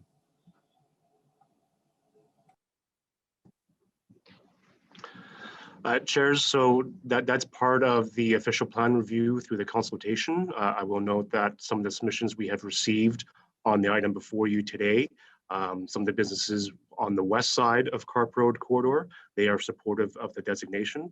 But to answer the question, that will come through the consultation process in the official plan review. Okay, thank you, chairs. Thank you, Councilor Menard and Councilor Meehan. Thank you very much, Chair. Just a question. To see the concentration of industrial in the Carp Road corridor, I fully understand why that's happening. I have a pocket of light industrial, well, much lighter industrial than Carp Road in Riverside South. And Riverside South, with its proximity to the airport, I'm surprised that we don't have more land designated for economic growth. And I'm just wondering, in the airport area, do we have an inventory of what's available to grow out in that area? Because it seems to me, being close to the airport and having light rail, that we would see a little bit more growth in terms of manufacturing, light industrial, and jobs. It's just a question, because we're seeing most of our growth out here being residential. We have very little opportunity. How can we possibly grow these areas if the land doesn't exist?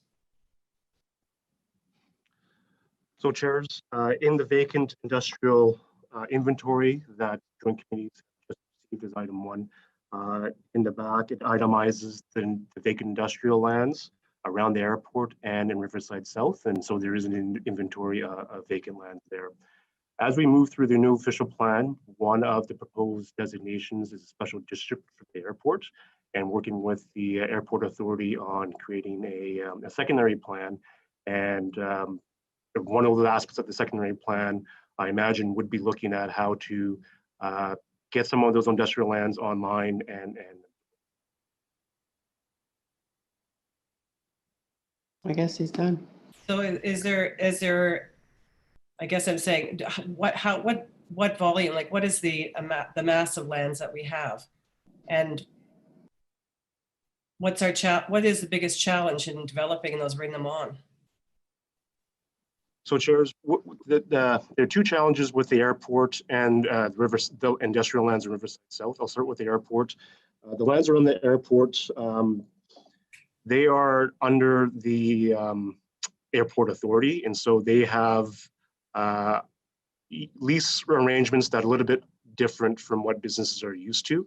So I think it's more about the connections that potential lessees would have with the airport authority and how those agreements would play out. In terms of the lands of Riverside South, they are located just south of the airport, and they're a great location if we have increased air cargo traffic. The thing with Ottawa is it's not on the flight path. It's not an area that has high demand for air cargo. So if there were things were to change through the industry or fuel consumption or what have you for the airplanes that sort of alter those air freight catchment areas, then Riverside South could come on. Its location south of the airport also puts it away from the highway, the 400 series highways, which were currently where most of our goods movement moves through. So it's anticipated that if the lands adjacent to the highways become developed and there is a demand for further industrial within Ottawa, the next choice of lands would be large parcels in areas such as Riverside South. Would you say that it would be a good idea, if you do have a pocket of industrial, to protect that pocket and provide a buffer zone or an area around it where we continue to grow? I'm talking specifically, I've got a nice pocket of industrial light manufacturing at the corner of Albion and Leitrim Roads. And we are now proceeding to build houses around it, which I find it doesn't make a lot of sense. But when the land is purchased by developers, it's very hard to protect it. So Council, Yeah, sorry, go ahead, Mr. Wills. no, Councilor, I should let you finish. I apologize. No, I'm done. I'm done, Steve. Go ahead. So as new residential comes online, there are strict provincial policies related to setbacks from industrial uses based on the intensity of industrial uses. So from a light industrial area, there's a very minimal setback. From a medium, it's a mid-sized setback, and if it was a big, heavy, dirty industry, it would be a very large setback. So all planning approvals are governed by those setback rules, and because it's a provincial standard, Ottawa applies what's applied in Southern Ontario as well. So that's how we protect existing industries from the effects of encroachment by other land uses. I guess I wish I had, sorry. Never mind. Thank you. I'm done. Okay, thank you very much, Councillor. So I'm going to read the item one more time. That the Planning, Agriculture and Rural Affairs Committee received this report as basis of the existence job as a part of the industrial and logistics land strategy for the new official plan. On the item received. Received. Received. Thank you very much. And I'll turn it over to my colleague, Councillor Harder. Well, thank you, Chair El-Shantiri, and thanks, everyone. Next up, we're going to start the delegations. We have close to 50. As I mentioned earlier today, this is for the new official plan, Growth Management Report 2, lands proposed for residential and industrial urban expansion. And our first speakers today are Lynn Cloutier, Algonquin Negotiation Representative of Ottawa on behalf of the Algonquins of Ontario, and Janet Stavinga, who's the Executive Director of the Algonquins of Ontario Consultation Office. With them, they have a lot of their team, to handle any questions that any of you might have after the presentation. And they have, let's see, I think they've got all the bases covered. So with that, hi, Janet, I see you smiling there. Are you going first, Janet? No, Okay. my elected official, Lynn Cloutier, will be speaking. Thank you. Okay, and there you are, Lynn. You're over in the other corner. It's such a weird setup here. Lynn, welcome again. And you have 5 minutes, and Janet has time as well. So between the two of you, there's 10 minutes. Thanks very much. Go ahead whenever you're ready. You are on mute, Lynn. On mute, Lynn.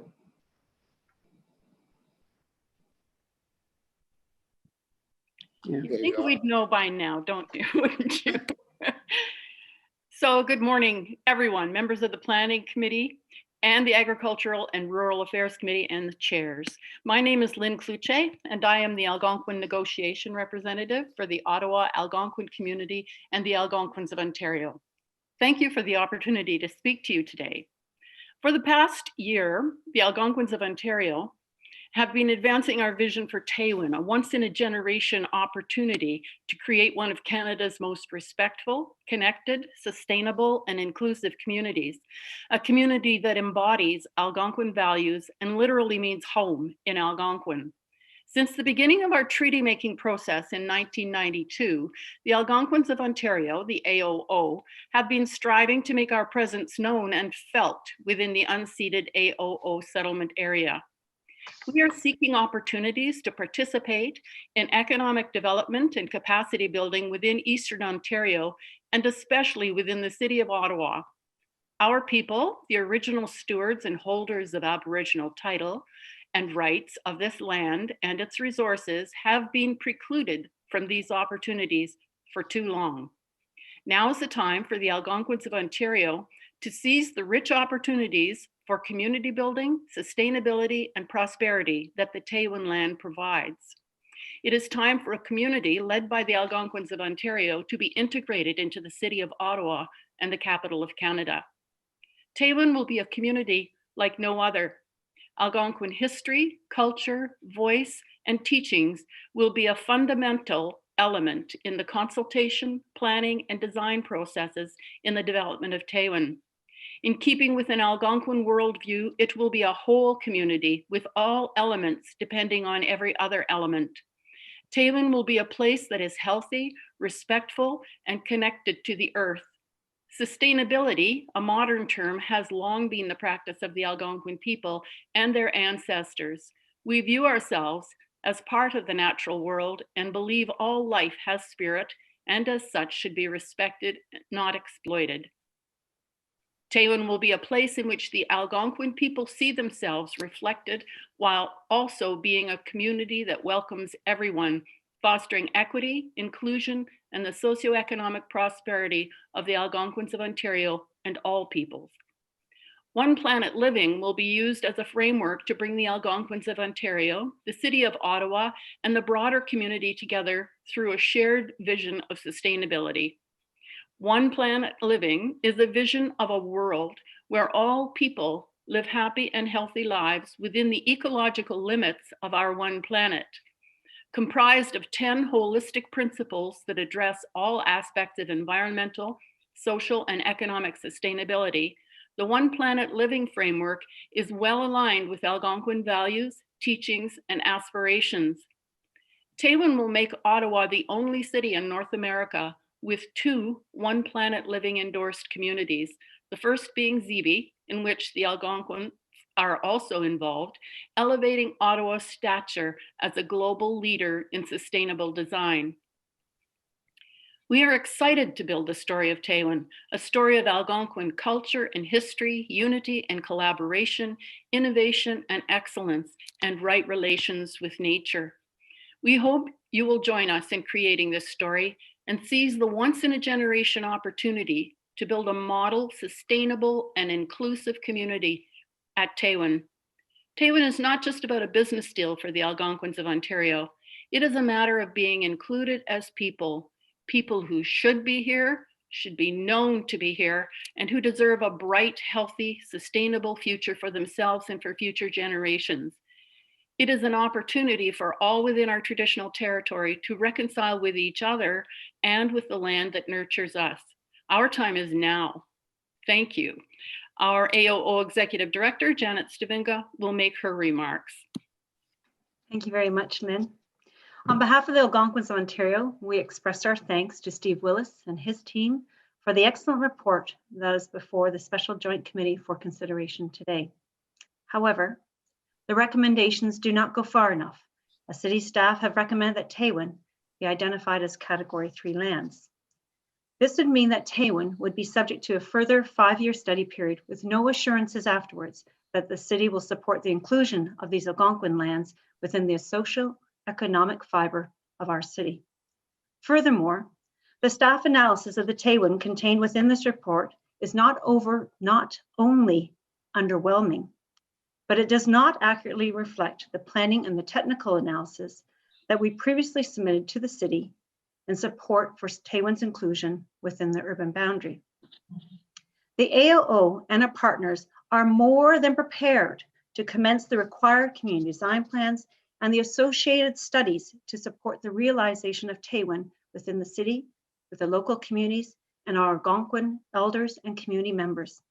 But these studies, including the financial, the planning, the infrastructure, the transit, the geotechnical, and the environmental studies, as cited by staff today in their presentation this morning, must be done in the context of Taylin being within and accepted within the city's urban boundary now. The Algonquins have waited long enough. The Algonquins of Ontario are requesting the support of the Special Joint Committee to include Taylin, more specifically, 500 hectares of Taylin lands in the land budget now, not some Category 3 lands as recommended by staff. These 500 hectares will enable the AOO to see the realization of Taylin, a 15-minute community, and as Lynn stated previously, a once-in-a-generation opportunity to create one of Canada's most respectful, connected, sustainable, and inclusive communities, a community that embodies Algonquin values and consistent with the framework of One Planet Living. The time is now. The AOO have invested significant time over the last number of months to brief many of the city councillors about Taylin, with efforts still underway to schedule briefings for the balance of council. The feedback to date has been overwhelmingly positive. We have also briefed senior elected officials at the provincial and federal levels of government, and we have received strong support as well as expressed desire to work collaboratively with the AOO and our partners to see the realization of Tailwind. We have correspondence to that effect should members wish to see it. We welcome any questions of clarification from the Special Joint Committee, as we are also joined by our planning team here today. And I just turn it back over to Lynn for concluding remarks. Lynn?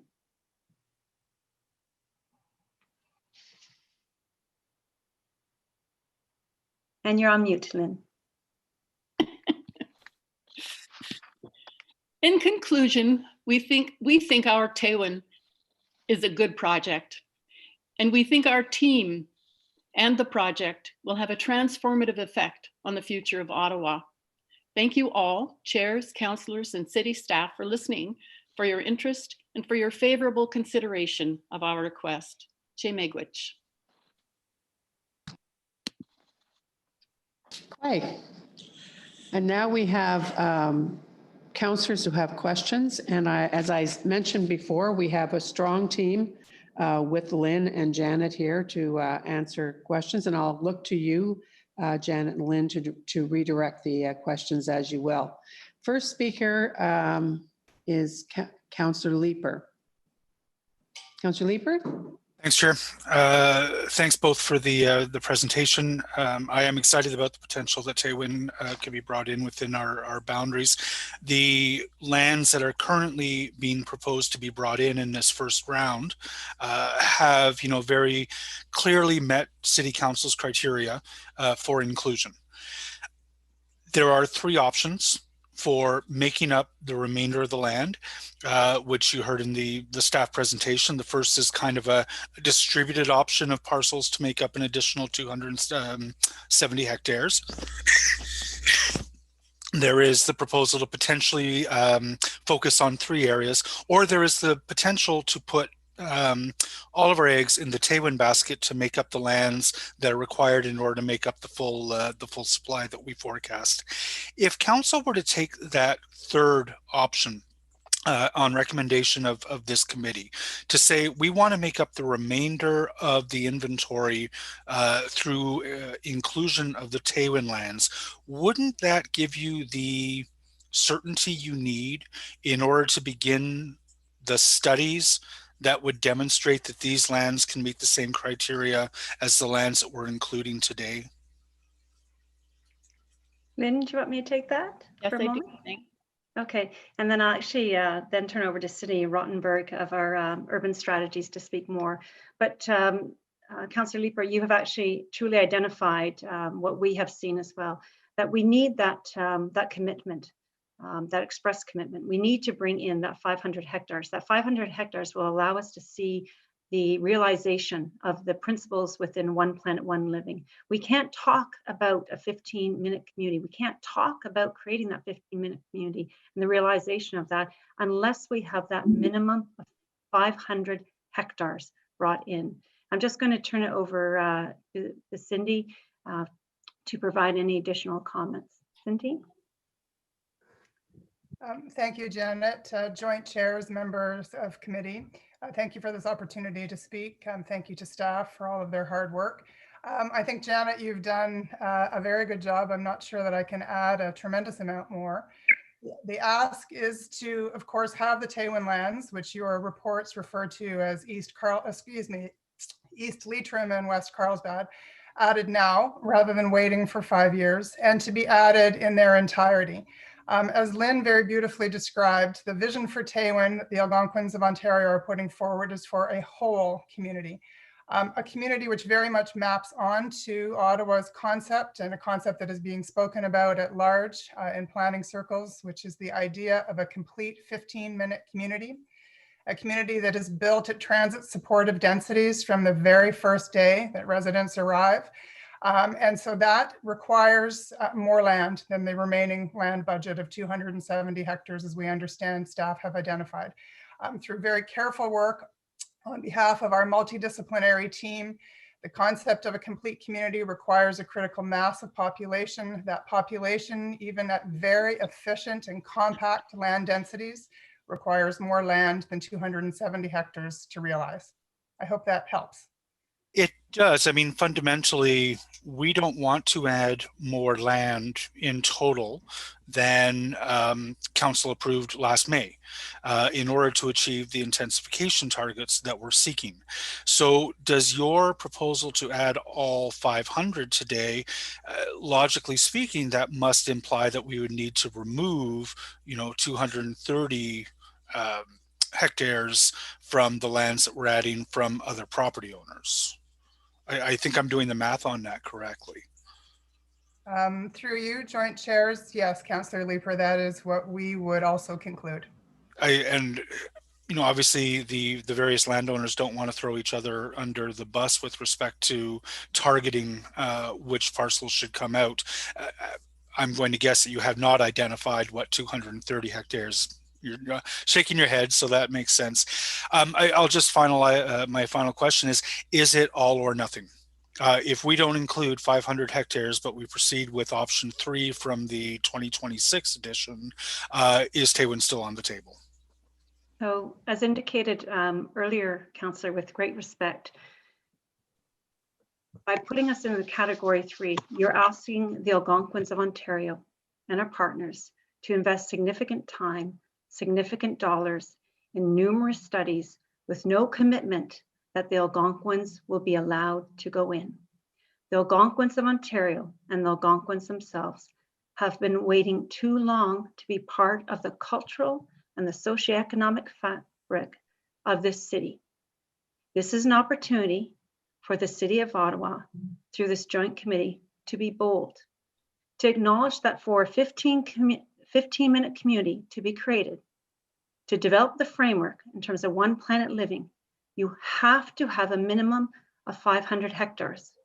As we've mentioned in various briefings to city councillors, as well as members of parliament and members of provincial government, you cannot play around the edges if you're looking to aspire for one planet living community. You have to be bold.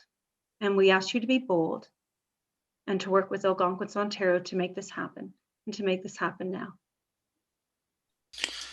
For an interesting discussion. Thank you, Chair. Thank you both. Thank you very much. Next councillor is Councillor George DeRuse. George? Oh, George, you're on mute, I think. Doesn't look like it. Are you on mute, George? It doesn't show as mute, but we can't hear him. George, how about we hang on? I'll go to Councillor Gower and we'll come back and try you. Perhaps Melody can work her magic. Councillor Gower, Vice Chair Gower. Thank you, Chair. I'm approaching this with a bit of caution because I'm not sure how to answer. I'm not sure how to ask the question. Councillor Leeper, I think, started down the right road in asking exactly what you're asking of the committee today, which would be not only to add 270 hectares in the Taywin, but 500 in the Taywin, which to me would say we would be taking off of the table 230 hectares of land that has scored considerably higher that would allow us to reach our immediate goals in the next 10 to 15 years for healthy land use in terms of urban boundary expansion. And I think what I've been struggling in all of this is can you help us understand what role or how we should consider reconciliation and Indigenous land rights in a planning process? I'm just not sure how to weight that, because the criteria we set out back in the spring was very technical. It's about the cost of servicing, about the availability of transit and future uses.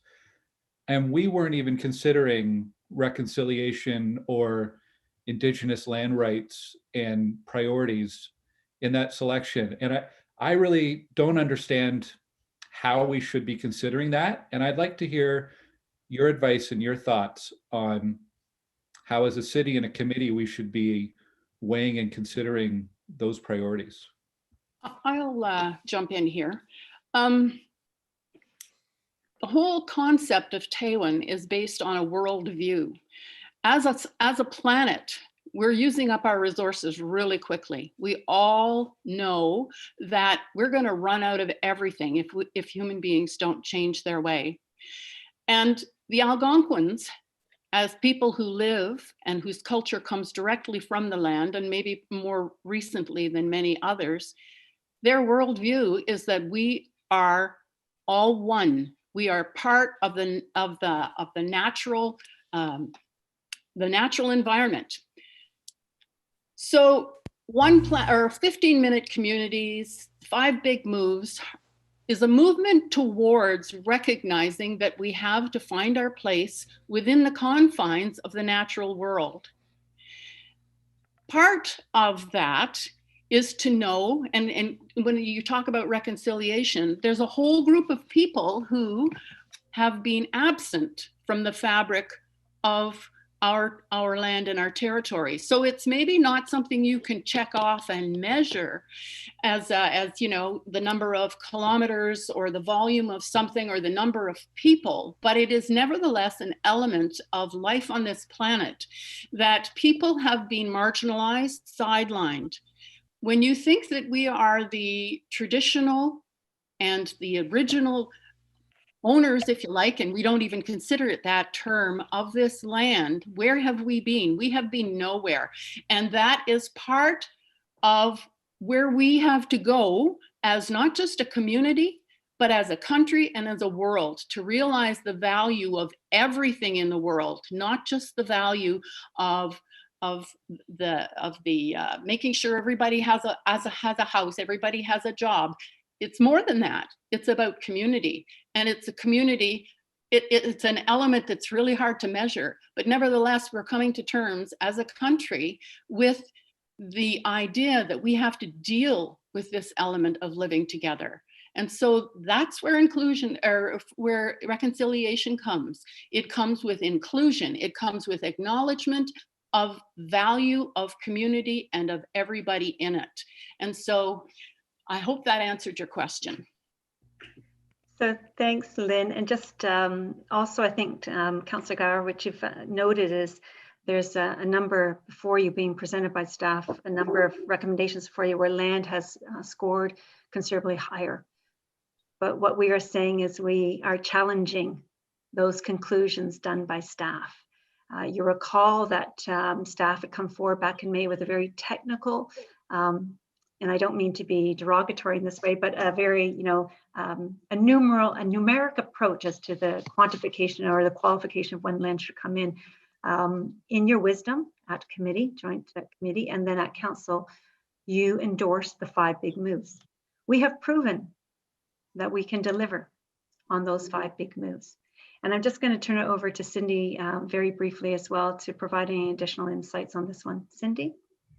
Thank you, Lynn and Janet. Once again, you have done a better job than I can of answering, but I do just want to round out the perspective, which is that Tailwind is absolutely fundamentally about right relations with the Algonquins of Ontario, about a reconciliation process, but it also stands fully on its own in terms of the test of good planning. I also have tremendous respect for the work of city planning staff. I am on record from your May meeting having offered a different, but I believe important perspective, which is that planning is really much more of an art than it is a science, that evaluation and scoring systems are probably too narrow and a technical process to make such fundamentally important decisions as Ottawa has before it for its future. And so I think that if you take a very holistic perspective to evaluation, which includes all of the considerations that you are referring to, respectfully, Councillor Gower, but add more in terms of this objective of creating a whole community, which truly brings the 5 streams of the 5 big moves together to create the whole community that Lynn indicated. So really, it's a difference of perspective. Okay, thank you. It is a very compelling concept. I think where my thoughts on this are, It is compelling. It's a bold idea. Reading the staff report and their evaluation, it also will certainly come with a very high cost for servicing and infrastructure and transit. And while I know that your group is willing and says they're capable to pay for that, I still think there's a lot of unknowns. And for a council, I don't think it's a compelling concept. But Janet, I would disagree that it's proven, because I think there's still too many unknowns with how it would be actually financed. And I do think it would be prudent to spend some more time evaluating those unknowns before we launch full force into it. So I'm supportive of the concept, but I do think we need more time as a city to make sure we're understanding the financial implications and addressing some of the risks that the staff report has identified. But thank you for the presentation and for the perspective today. Thank you, Chair. Thank you very much. Can we go back and try Councillor DeRuse, please? Good morning. There you are. Good. I just probably more common. I want to thank Lynn and Janet and their team for the presentation this morning. I will be missed if I don't mention most of the Tailwind will be in my ward, and I'm looking forward to be able to work with staff and with Tailwind team to be able to making sure that bring this dream for the AOO and for the city of Ottawa working together. I'm looking forward to be working with the AOO. Thank you. Thank you, Councillor. Thank you very much, George. Councillor Dudas, followed by Councillor Moffat. And then as I said at the beginning, I said that I would announce the next speakers, just so that they have a heads up and they're ready. Francois Junot, Gib Patterson, Jamie Posen, Brian Leahy, and Andrew Glass are next up. Go ahead, please, Councillor Dudas. Thank you, Chair.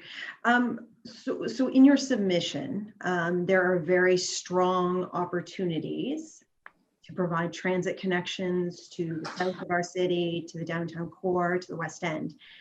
But there's no strong connection between the Orleans community and Tailwind lands.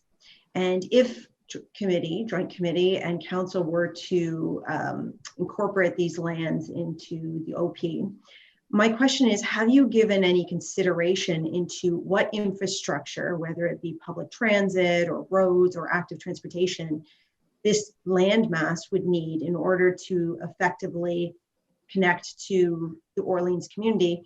I also understand that some of the lands you're incorporating would include some employment in these opportunities. So there's a strong possibility that the Orleans residents would be needing to access this land. So I'm curious as to what thought you've given to it and what infrastructure you would need.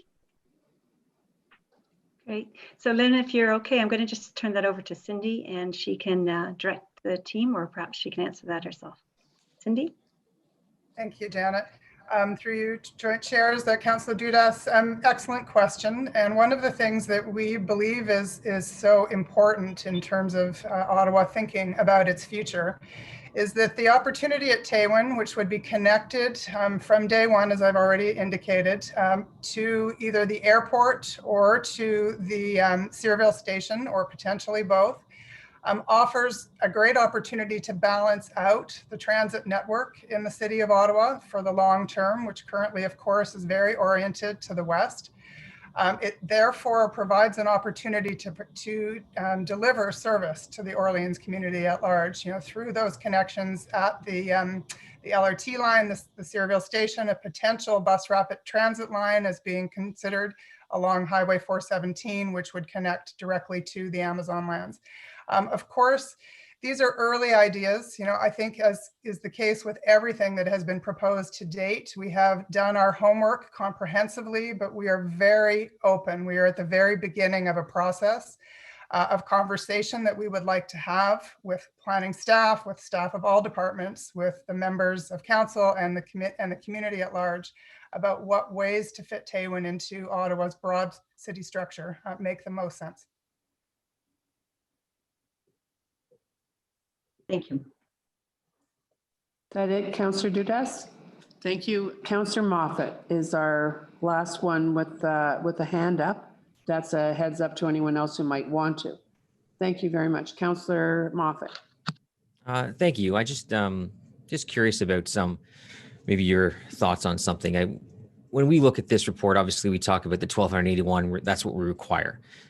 As you know, we have a requirement for 15 years of land supply over the course of this official plan.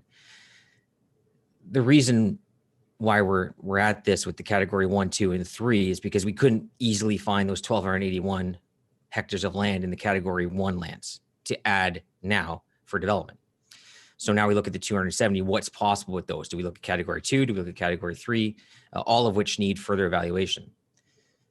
Because right now you're not only asking make 270 500, you're also asking put the 500 in today alongside those category 1 lands.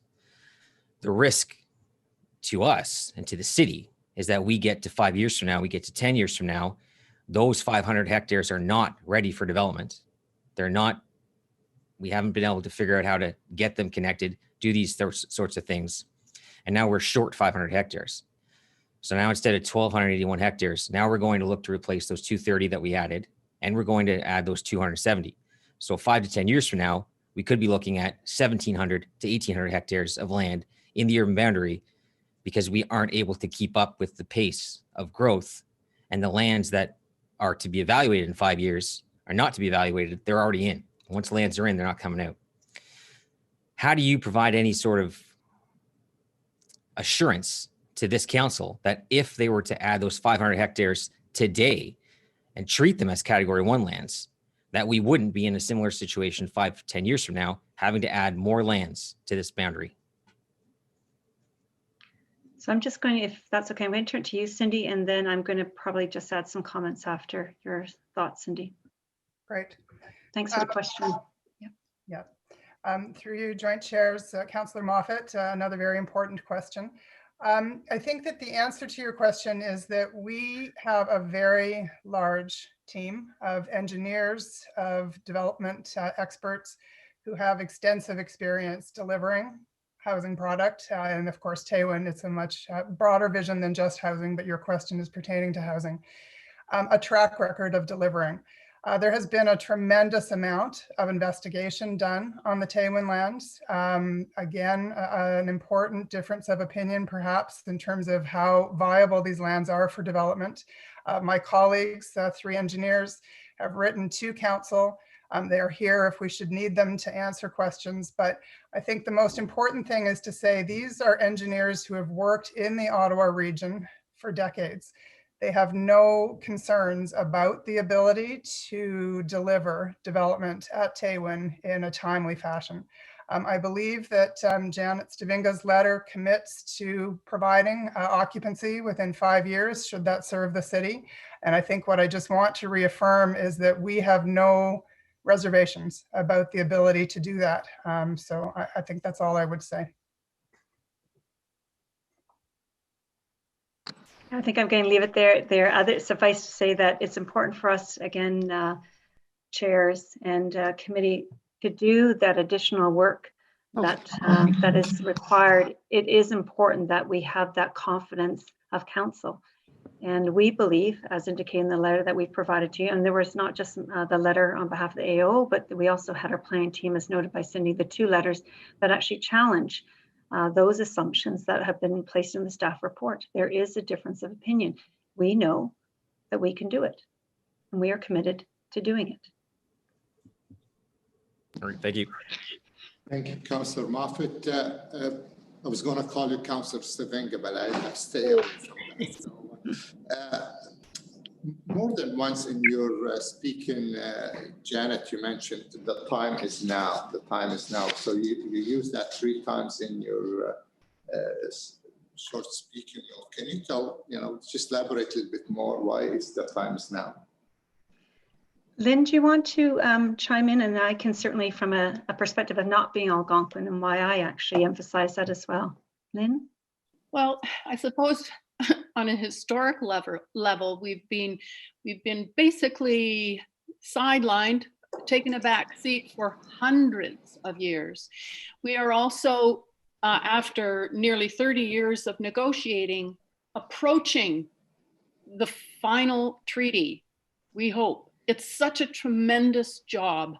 And that will say on a piece of paper that we're here. But it has to be an actual fact. We have to be present in our community and recognized as who we are now. We can't wait another 100 years to be part of the fabric, as Janet has phrased. And so, yes, the time is now for that. And it's not just for us to be seen, but it's for us to be able to, we are building a nation within this nation of Canada. And we need that. It's a confidence boost, if you like, but we need to, that's part of being accepted and included. The time is now. Well, I think we're all ready for it. I think the time is now, not just for Algonquins, but as I had said earlier, for this planet to start planning for future economic development in a holistic way, not to just find the best piece of little land and have a small subdivision made and then maybe hope it links up to another one later and another development. This is looking at the whole picture, and it's time now for all of us to start thinking like that. And if we don't, we do so at our peril. Sorry to preach. No, but no, I need to hear that. So thank you so much. Janet wants to speak. Both of you. And Janet, I don't know if you want to add something more. Yes, thanks very much for that. Just to echo Lynn's, but in a different perspective, because I have now, it's just in November, celebrating my 10th anniversary working with Algonquins of Ontario. I'm not an Indigenous person. I have been very privileged and with great honor to serve the Algonquins, to be included in the way that I have been. But it's all as a matter, and I put this to the committee before you today, it is about a commitment. It's about delivering. Too often, and what I've learned from the Algonquins of Ontario, and I was incredibly naive with regards to the Algonquins and their history within this territory. And quite frankly, I'm ashamed to say what I did not know when I sat on City Council, but what I know today. Reconciliation is not just words. Reconciliation is not do lots of studies and come back to us and then we'll talk to you about whether you're in or out. No, reconciliation is about making a bold step. It's about taking concrete action. We've done substantive work. We've provided that to city staff. City staff have looked at that, but concluded something differently. We dispute those conclusions that are contained within the report. We've given additional letters to support that, and we look forward to further dialogue. But the dialogue, we ask, is once the Algonquins of Ontario are included within the urban boundary. Too often, when I look at history, we have a tendency to make promises to Algonquin people, and we have not delivered. There's been a change of governors as one petition goes across the ocean to another over 250 years. The time is now. They've waited far too long to be part of the fabric of the city of Ottawa and of this nation's capital, and within their nation that they are working very hard to rebuild as part of the treaty negotiations. So I ask you to please consider that which we have put before you today. Look at the fact that we are not just doing a filling in the edges. Filling in the edges, as in the category 1, will get you what you've always gotten. If you want to build a sustainable community that will have a generational change, you can do it in Tewin. The Algonquins have practiced through Zibi. We have a collaborative benefits agreement that we have formed with Zibi. In this case, now we have a joint venture agreement. Over time, the 10 years working with Algonquin, we have built upon the experiences, and we are now in a place where we can deliver. And we ask for your confidence to allow us to deliver. We ask you to be able to work with us in the various studies that you require to be undertaken. And we will be ready in 5 years' time to give you those occupancies. Thank you. Well, thank you very much, Lynn and Janet and the whole team and Cindy, and really is enlightening for your presentation. Thank you so much. Thank Madam you. Chair. Thank you. Thanks very much. The next speaker is Francois Junot, followed by Gib Patterson, Jamie Posen, Brian Leahy, Andrew Glass, and then Jason McDonald. So Francois, are you here? Yes. There you are. Bienvenue. Maybe if you don't mind, I would let Mr. Patterson start. And Okay, so briefly. hang on a second. So are you each taking 5 minutes or how are we going? We'll be taking a little bit less than that. Okay, go ahead. We're always happy to have Gib Patterson before us. Welcome, Gib. Well, thank you very much. And I must thank all of you guys for your patience and sitting there. I don't, was there a bio break? I don't know. But in any case, thank you for the opportunity. And I think I have learned more in this past 2 hours or so than I have since university days when I had to sit this long. But in any case, it's been wonderful. And I thank you for the opportunity to present two people that have been working relatively hard in order to help you make your decisions on the #1 plan. And so I want to turn this over to the two gentlemen that are going to speak now. And they would be, of course, Mr. Junot, Francois, and also Jamie Posan from Fautaine. So out now, but thank you very much for allowing us to be with you. Well, you're welcome. And so either of you, Mr. Junot or Mr. Posen, go ahead. Yeah, I will go ahead and Jamie will follow me a little bit after. So bonjour à tous les employés, allez aux conseillers, conseillères. Hello to all councillors, President, Chairperson Harder and Chair El Chantieri. I'd like to thank you for taking the time to meet with us and review our presentation to include the remaining Findlay Creek parcels within the urban boundary that are north of the future Earl Armstrong Transit Priority Corridor. So on behalf of our partners, we work with different landowners and developers.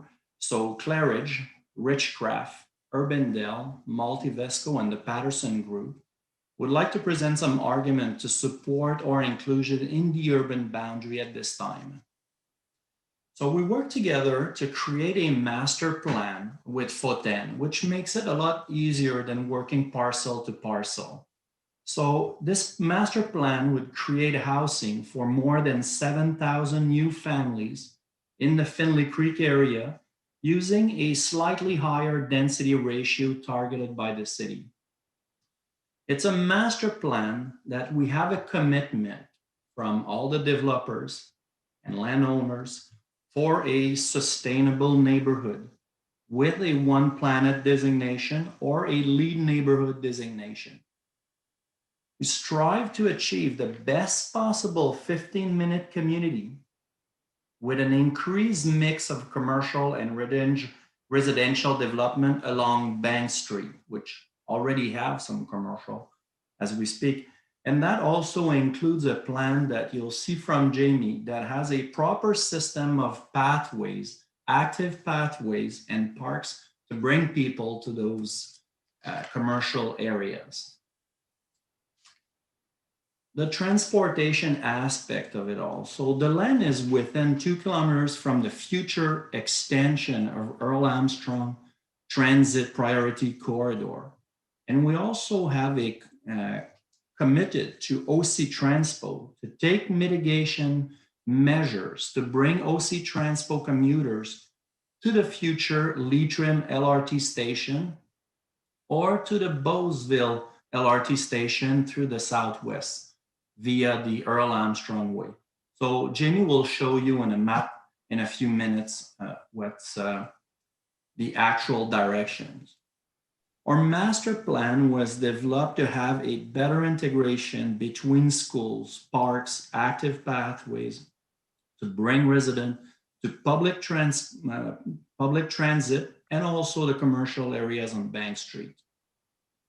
Our group also provides the security and the financial capacity to integrate all the development costs necessary to achieve the densification of Leitrim Findlay Creek community, which would be completed to the south with future projects, including the Hard Rock Casino and Hotel, which have participated with us on this master plan concept. In fact, by including these parcels all the way to the future Earl Armstrong Transit Priority Corridor, it would, in the urban boundary, this would allow to actually complete the Finley Creek community. So one of the other aspects, when we look at all the other lands and we look at all the category lands not recommended for inclusion, we believe that the Finley Creek parcel should be given priority for part of that last 270 hectare available for that urban expansion, because relative to other parcels, we're connected to existing neighborhood and its infrastructure. And the project readiness is also an important factor to consider. Of all the category land, category 2 land, which have not been included on some of our parcel, or the average of parcel in Leitrim, have scored higher than other parcels in the city, even received better score than some of the parcel, which have been included in category 1 of past 2. So another aspect to consider is that we are category 2 land also included in a new community identified as Leitrim, as it was shows heading east. So we believe that it would be important to plan for future development to the east now by including all the parcels of Finley Creek north of Earl Armstrong, and plan for adequate infrastructure on Hawthorne roads and all the other roads to service the future development going east. So despite staff concerns regarding drainage and servicing costs, our team of experienced developers is confident in engaging consultant to ensure the comfort of city staff. And we are also confident that we can find cost-effective solution for the city. So at this point, maybe I'll turn it into Jamie to show you the map and give you a bit more detail on the master plan. So Jamie.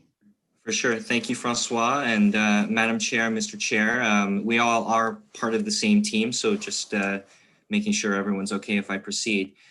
My role here today is to outline the design that Francois was alluding to.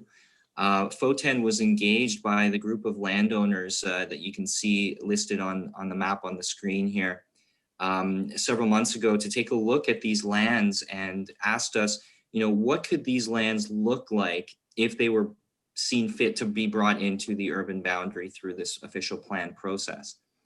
And so in that process, we took a look at how best to not only integrate these lands into the surrounding context, including the Finley Creek neighborhood, but also to take a look at some of the official plan policies that are being brought forward as part of the new draft official plan. One of the policies is actually to extend Earl Armstrong to the south of these lands and make it into a transit priority corridor, designated transit priority corridor. And that being the case, it actually allows for some pretty good transit integration of these lands into the surrounding rapid transit network. So just to orient everybody, this is Bank Street running down the middle of the screen here, and we have Hawthorne Road on the east side. Councillors who may have the package from staff in front of them, if you would like to refer to page 32 of document 2, that's where these lands are shown. And the lands up in the northwest here, this kind of general area up in here, are labeled as L1 and L2, and they are proposed currently as category 1 lands proposed to be brought into the urban boundary by staff. The remaining lands go down we have Blay Road right about here, here's Blay Road here, and then the lands owned by Multivesco Claridge Ridgecraft to the south. The first thing that we did is we took a look at Finley Creek Drive and made a loop, a transit-friendly loop, a collector road that would go looping through the lands as followed by my cursor here. And the benefit of that is that it allows for integration with existing transit services, and also the ability to go both up and down Bank Street. So if a bus route were going to the Leitrim station, it would go to the north and then over to the west. Or if it were going down to the Bowesville station via the new transit priority corridor along New Earl Armstrong, it would go down to the south. So transit integration would work quite well. Additionally, in line with good urban design principles, clustered the more dense forms of housing along that collector road, so the darker shades of orange. And as you can see, they correspond to higher densities on the left side legend there. And as you move further away from the collector, you're experiencing a range of different housing types, leading to the higher points of the legend here, inner shades of orange and yellow in the edges representing lower densities of housing. But in line with the direction for 15-minute communities in the new official plan, there's also a healthy mix of uses, particularly along Bank Street here, continuing the existing mixed-use character. So the red colors that we're seeing here are representing what we're calling mixed-use center, but really what that is referring to is just a mix of uses. It could include some residential, but it could also very likely include commercial uses, especially at grade and in other building forms. The combination of those two things, and I'll mention quickly as well, the other official plan direction is for residential densities to be increased to around 36. Currently, the way that this is designed and envisioned, it's actually proposed, we have it estimated around 37.8. So it's even a little bit higher than what staff are proposing through their directions. And those things combined, so transit access through here, as well as the trails and green space corridors that Francois was alluding to, allow for this to be a healthy 15-minute community. And these circles here show generally walking distances of 500 meters and then the larger 1 kilometer walking distance throughout the entire community. So I will leave it there. And Francois, any final remarks to make? No, until we get to some comments or questions, but on behalf of Claridge, Ridgecraft, Urbandale, Multivesco, and the Patterson would like to thank you very much for your time and consideration. Thank you. Thank you very much. I do see one counselor has his hand up, and that is Counselor Leeper. Counselor Leeper. Thanks, Chair. So these lands were not included. On what basis do you understand staff chose that direction? One of the aspects is when we looked at it, I know there was some issue regarding servicing or question regarding servicing and drainage. So obviously we talked about that. We did meet with some engineers, and obviously with the group of developers that you already quite know quite well, definitely we're looking into cost-effective measures that would be not only for the developers, but for the city to maintain over time. And so that we're committed to do this for sure. So you feel it's a disagreement around the cost of servicing? Yeah, at the very beginning, we thought the most important issue was going to be traffic. And well, not traffic, but the fact that we're too far away from the LRT station, because in fact, we're about 4 kilometers from the Leitrim LRT station. So through the development and through the discussion that we had with councillors and with city staff, we understood that the priority lane that comes on Earl Armstrong make it much closer to the parcels from the group. So that made it a little easier this way. And the other commitment is we met with OC Transpo to look at how we could finance a service with a loop, which pretty much add like probably a few minutes loop around that neighborhood to bring people to the LRT station, either Leitrim or Bowesville. And that we were looking definitely to make it cost effective for them, especially until there's enough people to take the services for commuters. So we had those discussions with OC Transpo. We're definitely committed to look into it and take our part in it. Okay. So two big outstanding issues before these can be included, though: transit and servicing? Yeah, so I think that transit, like I said, got better over time, and servicing, we're definitely more than committed to do the cost-effective analysis that's being required. We already talked to the engineers that work all the land around it as we speak, so to understand what's required and needed in order to service those parcels properly. Okay, Yes. thanks. That's helpful. Thanks, Chair. Oh, you're welcome, Councillor Leeper. Well, thank you, gentlemen, for coming out today. Next up, I have Brian Leahy, O'Keefe Court Properties Limited, followed by Andrew Glass, O'Keefe Court Properties Limited, Jason McDonald, Wayne French, and Paul Hicks. So Brian Leahy, please. Good morning, it's Andrew here. I don't think Brian's going to be joining us today. He's out of the country at the moment, so he's asked me to okay in his absence. So Andrew, thank you for coming out today, and the floor is yours. Thank you very much. Thank you, and good morning, Madam Chair, Mr. Chair, members of the committee. My name is Andrew Glass, and I'm here today on behalf of O'Keefe Court Properties Limited. We are owners of the property located at 4497 O'Keefe Court. I believe you have received our written submission on Friday, and it's not my intention to go through that this morning. I trust you'll look through that separately. But I see, Melody, you put the that exhibit up on the screen. Thank you. And I'd like to just take a couple minutes and navigate around that exhibit. I don't think, can you see my cursor, or probably not? Is that correct? No. Okay, all right, fair enough. So let's take a little bit more effort here. But just to give a bit of context, that exhibit shows the area around the interchange at Highway 416 in Strandford. North is to the top. The O'Keefe Court property is situated in that northeast quadrant, and it is outlined in a heavy yellow dashed line. I hope that's kind of visible to everybody. The existing urban area is that heavy black line that you can see. It runs north-south along Cedarview, east-west along Fallowfield, O'Keefe Court, and then south down 416. Everything to the right of that line is presently inside the urban area. Everything to the left is currently outside the urban area. The O'Keefe Court lands, they're designated in the OP as general rural, zoned general rural industrial, and they're currently vacant. Immediately adjacent to the south is the employment area that's associated with the City Gate and Phoenix DCR development. So when the staff report came out last week or the week before, we were very surprised to find our property was not included in the urban area boundary.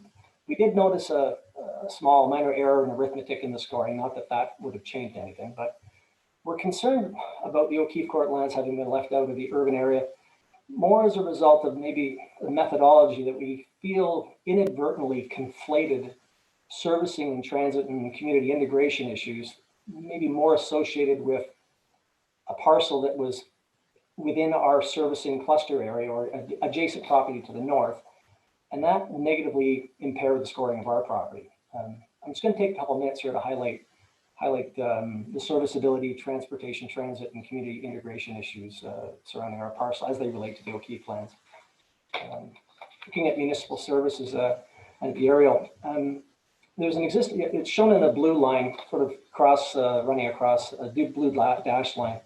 That's an existing 600 millimeter water main located in O'Keefe Court, right at the property. In fact, the OP policies are in place that permit O'Keefe to connect to that existing water main service. In addition, about 500 meters east of the property is where the current sanitary line that comes along O'Keefe Court kind of terminates. And actually at that point, it comes down. I think it services the DCR development. There's actually another terminus or termination of that line at about 420 meters. Those are shown on the two orange rings that you can see on that exhibit. When you consider it on its merits, water's on the doorstep, sanitary is very close. Connecting would represent, we believe, an efficient use of existing services, which is consistent with the provincial policy statement.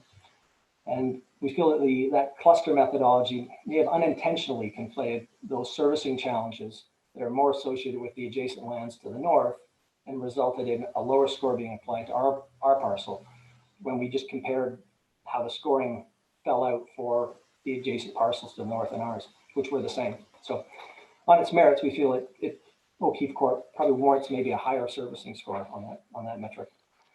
Looking at the transit and transportation servicing infrastructure, we accept the O'Keefe Court lands are beyond the 1.9 meter radius of a 1.9 kilometer radius of a transit station. That's fairly binary, you're either in or out.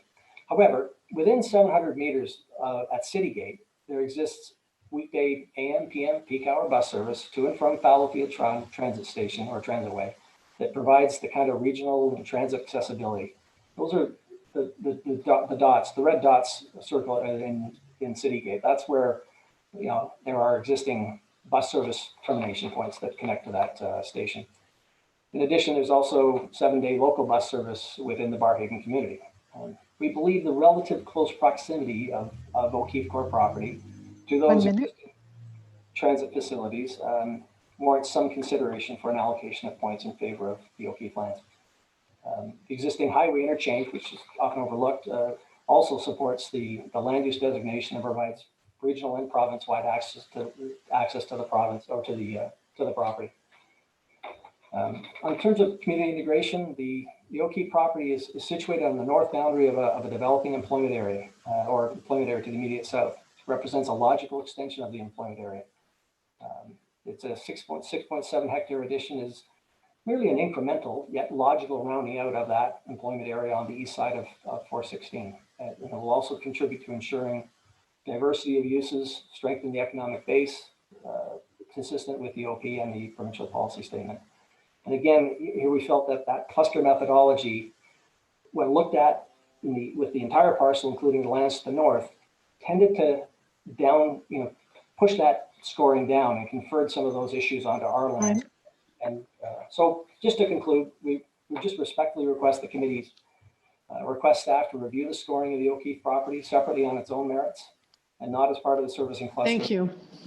We do have a question for you, Councillor Leeper. Thanks. And part of it is just to let staff know that when it comes time for question, I will be asking more questions about the rejection of this particular parcel. It does seem like a relatively efficient way to connect to the existing services. But Andrew, I've forgotten, you did come in to see me about this project. Had you made the same offer with OC Transport to offset some of the operating costs of extending, say, that AM/PM peak service? We haven't had those conversations with them, but speaking with Brian, and I know that is something that we would be happy to engage those conversations. We've done something similar, or we're about to do something similar with them on another project. Okay, great. Thank you. Thank you very much. So Jason McDonald hasn't, I know that he's watching it because he has texted me, but he isn't signed in yet. So we're going to go to the next speaker. Chair, he's here now. Is he here? Great. Okay, Jason McDonald. Followed by Wayne French, Paul Hicks, Danny Page, Sean Hamilton. Jason, go ahead. I don't see him. Here he is. Okay. Good morning, council and committee and honorable chairs. I very much appreciate the opportunity to speak with you again. I hope you're not getting tired of my face. I'll try and be quick here. I'm obviously extremely tied to this and the outcome and everything that's going on, and I'm living it being a real estate agent, owning a real estate company. So I'll just start off as chair of the Barrhaven BIA. My name is Jason McDonald, and I have the fortune of being the chair of the Barrhaven Business Improvement Area, supporting a little over 530 businesses. Last year, I addressed the Joint Committees of Planning and Agricultural and Rural Affairs, and as chair of the BIA, I was pleased to support the recommendations made by staff. The follow-up to that meeting is this one, the growth management report, specifically the lands recommended by staff to respond to council's decision to expand the much needed expansion to the urban boundary. Today, I'm again pleased to support the majority of the proposed expansion lands. I think that the staff have done a fairly good job in their observations and recommendations. We know that decades ago, government decided to expand Ottawa by building 3 satellite communities outside of the Greenbelt, one in the west, one in the east, and one in the south. We call these obviously Barrhaven, Riverside South, Orleans, and Canada, Stittsville. We did well, it's a good decision, and we now need to enhance these communities. Much has changed since my last presentation to you. The world has changed. Last May, we were a month and a half into COVID-19 territory, and while we were locked down and only learning of how difficult and deadly this virus would be, we had no way of understanding the pressures we would now face. Now we know, and I'm switching hats here to speak to you as Jason McDonald, owner of the McDonald Property Group with Remax Hallmark. I've sold thousands of homes in the Ottawa area. I'm very, very active, have a large team, and I'm nationally and internationally ranked. So I feel immensely qualified to comment on this as I live this on a daily basis. The threat to affordable housing has passed. It's gone. It's no longer a threat. Affordable housing is gone in Ottawa. Typically, we as Ottawa have a little bit of a buffer. We have about a 4 to 6 year lead time on what's occurring in Toronto. That lead time is shrinking and shrinking rapidly, especially since we hit critical mass of being a metropolis of over 1 million people. It's sort of the domino effect. The buffer that we had between Ottawa markets and Toronto markets, it hasn't disappeared completely, but it is shortened drastically. The number of clients and customers that I'm dealing with from Montreal, Toronto, Vancouver, Calgary is staggering in the past 2 years. And that's not an exaggeration. Not only is inventory unaffordable, it's absolutely absent. Let me give you a few examples in terms of some of the recent projects that have come up in Barrhaven and elsewhere. Fox Run, 27 lots available, 3,000 people registered to buy, sold out in 15 minutes. Would have sold out in 1 minute if technology would have afforded it. Barrhaven, 24 lots available, 1,800 registered, sold out in 15 minutes. Again, technology limited how quickly that sold out. The number of units for rent in Ottawa, and I hope that you'll ask me some questions in regards to this. Total properties available this morning for the entire Ottawa board, that includes Renfrew to Cornwall. It includes places such as Carlin Place, Kempville, et cetera, down to Brockville area, is 1,800 properties. That's residential. That includes rentals, townhouses, condos, single family homes, trailer homes, and vacant land. There is a big shift. Let there be no confusion. What's happened with COVID is an event, and it will pass. It will pass for sure, but it's changed all of our thinking. Before, when a pool was net neutral, a pool is now a priority. A main floor office space is now a priority, but more so, space is a priority. I'm a dad. I've got to prepare for several things now. Not only for my children's university, my 2 girls' university, and hopefully their 2 marriages, but now I also have to try and figure out a way to provide them with some level of housing. Quickly, average townhouse prices for this year, officially as of right now, is $571,000. I'm going to use Barrhaven as an example because it's an equivalent area to Riverside South, Orleans, and Canada. These are all transferable networks whenever we're selling these homes. 571 with a high price of $692,000 for a 3-bedroom townhouse. Single family homes have increased to 797. That is the average price. The high price is now 1.1 million. Condos have gone from 404,000 to 521,000. Since 2018, you've seen growth in terms of pricing in areas of anywhere from 50 to 66%. So, and here's the big thing. Right now, of those 1,800 properties that are available, sorry. Yeah. So Jason, I don't see anybody with their hands up, which either they're stunned by your facts or they don't have any questions. But you were. Oh, okay. But I just have a question about, because you've told me this before, as a dad of 2 little girls, when you look at their future, what are you doing about it now? After having spoken about the cost of housing, et cetera, what 3 things are you saving for? So what I'm saving for at this point in time, we've had to make a big shift because it's the same thing as, as a self-employed individual, I have to create my own retirement plan. I don't have a pension. So I do that through trying to create passive income through the acquisition of properties or rental properties. The problem with that is that the acquisition cost of a property to then be able to rent has far exceeded it. So really, I'm going to be trying to make wise investments to build up as large a position in terms of a deposit as possible. And then I know that I'll have to be leveraging off of my equity positions in the existing properties that I have. So when it comes time for my children, I will have to borrow money from the equity that I've built in the current properties that I own in order to help them. And it won't be because of a lack of effort from their behalf, because there's no sugar daddy here, I can assure you. It will be because of necessity. They will be responsible. I know that, you know, because they'll take after their mother, they're going to have good jobs. They're going to be contributors to society. But in order for them to have a roof over their head, we're going to have to start thinking, pretty drastic measures. And it's going to impact my wife and I's future retirement plans. Currently, right now, Jana, the 1,800 properties that are available for active on the market, over 700 of them are rentals. We have a rental explosion that's occurred in Ottawa as of late, and that's due to economics. It's due to the situation that's going on and the value of prices, of their homes going up. So we have an awful lot of investment coming from all over the place. The word is out. Ottawa's a phenomenal city, great quality of life, and a phenomenal area to invest. And we've had depreciated values compared to the rest of Canada for easily over 5+ years. But this is a big shift. And when you, council and committee, needs to really take a look at the big picture here. The number of purpose-built rentals that you have coming on the market in the next 2 to 3 years is substantial.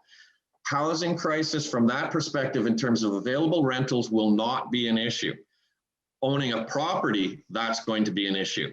And as this continues to go, it's a compounding effect. It's not going to get better, it's only going to get worse. And there are many, many examples of that. Toronto would be one of the best ones most recently. Approximately 4 years ago, housing market depreciated by over 25%. It lasted a year. The fundamentals are there. It's everybody's dream to own a property. And for a council or committee to think that they can dictate how I choose or where I choose to raise my family is naive at best. I am not living in a concrete jungle, especially after COVID. And most of us will have long-term memories in regards to what we've gone through with this. And we will be building our plans based on securing that level of comfort. Go ahead. There's another counselor that has, because I know once we wind you up, it's like the Energizer Bunny. I apologize in advance. Yeah, because I mean, you know so much about this stuff. So I'm going to go to Councillor Carol-Ann Meehan, who you know quite well as well. Thank you. Jason, if I understand you correctly, we don't have the inventory right now to accommodate all the people who want to come into town.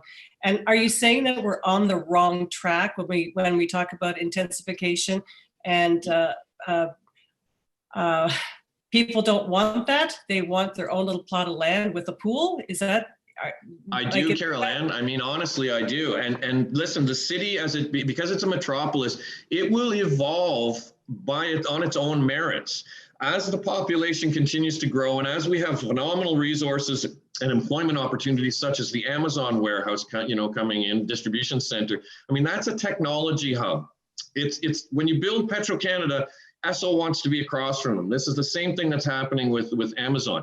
And without question, you will not be able to force individuals into a condo, let alone the cost of condos, as I've just pointed out, is equivalent, because don't forget that with a condo, there's not just the purchase price, there's the monthly condo fee, where you're paying for the common elements and other features. Well, the monthly condo fee on average is well over $350 a month. Carol-Ann?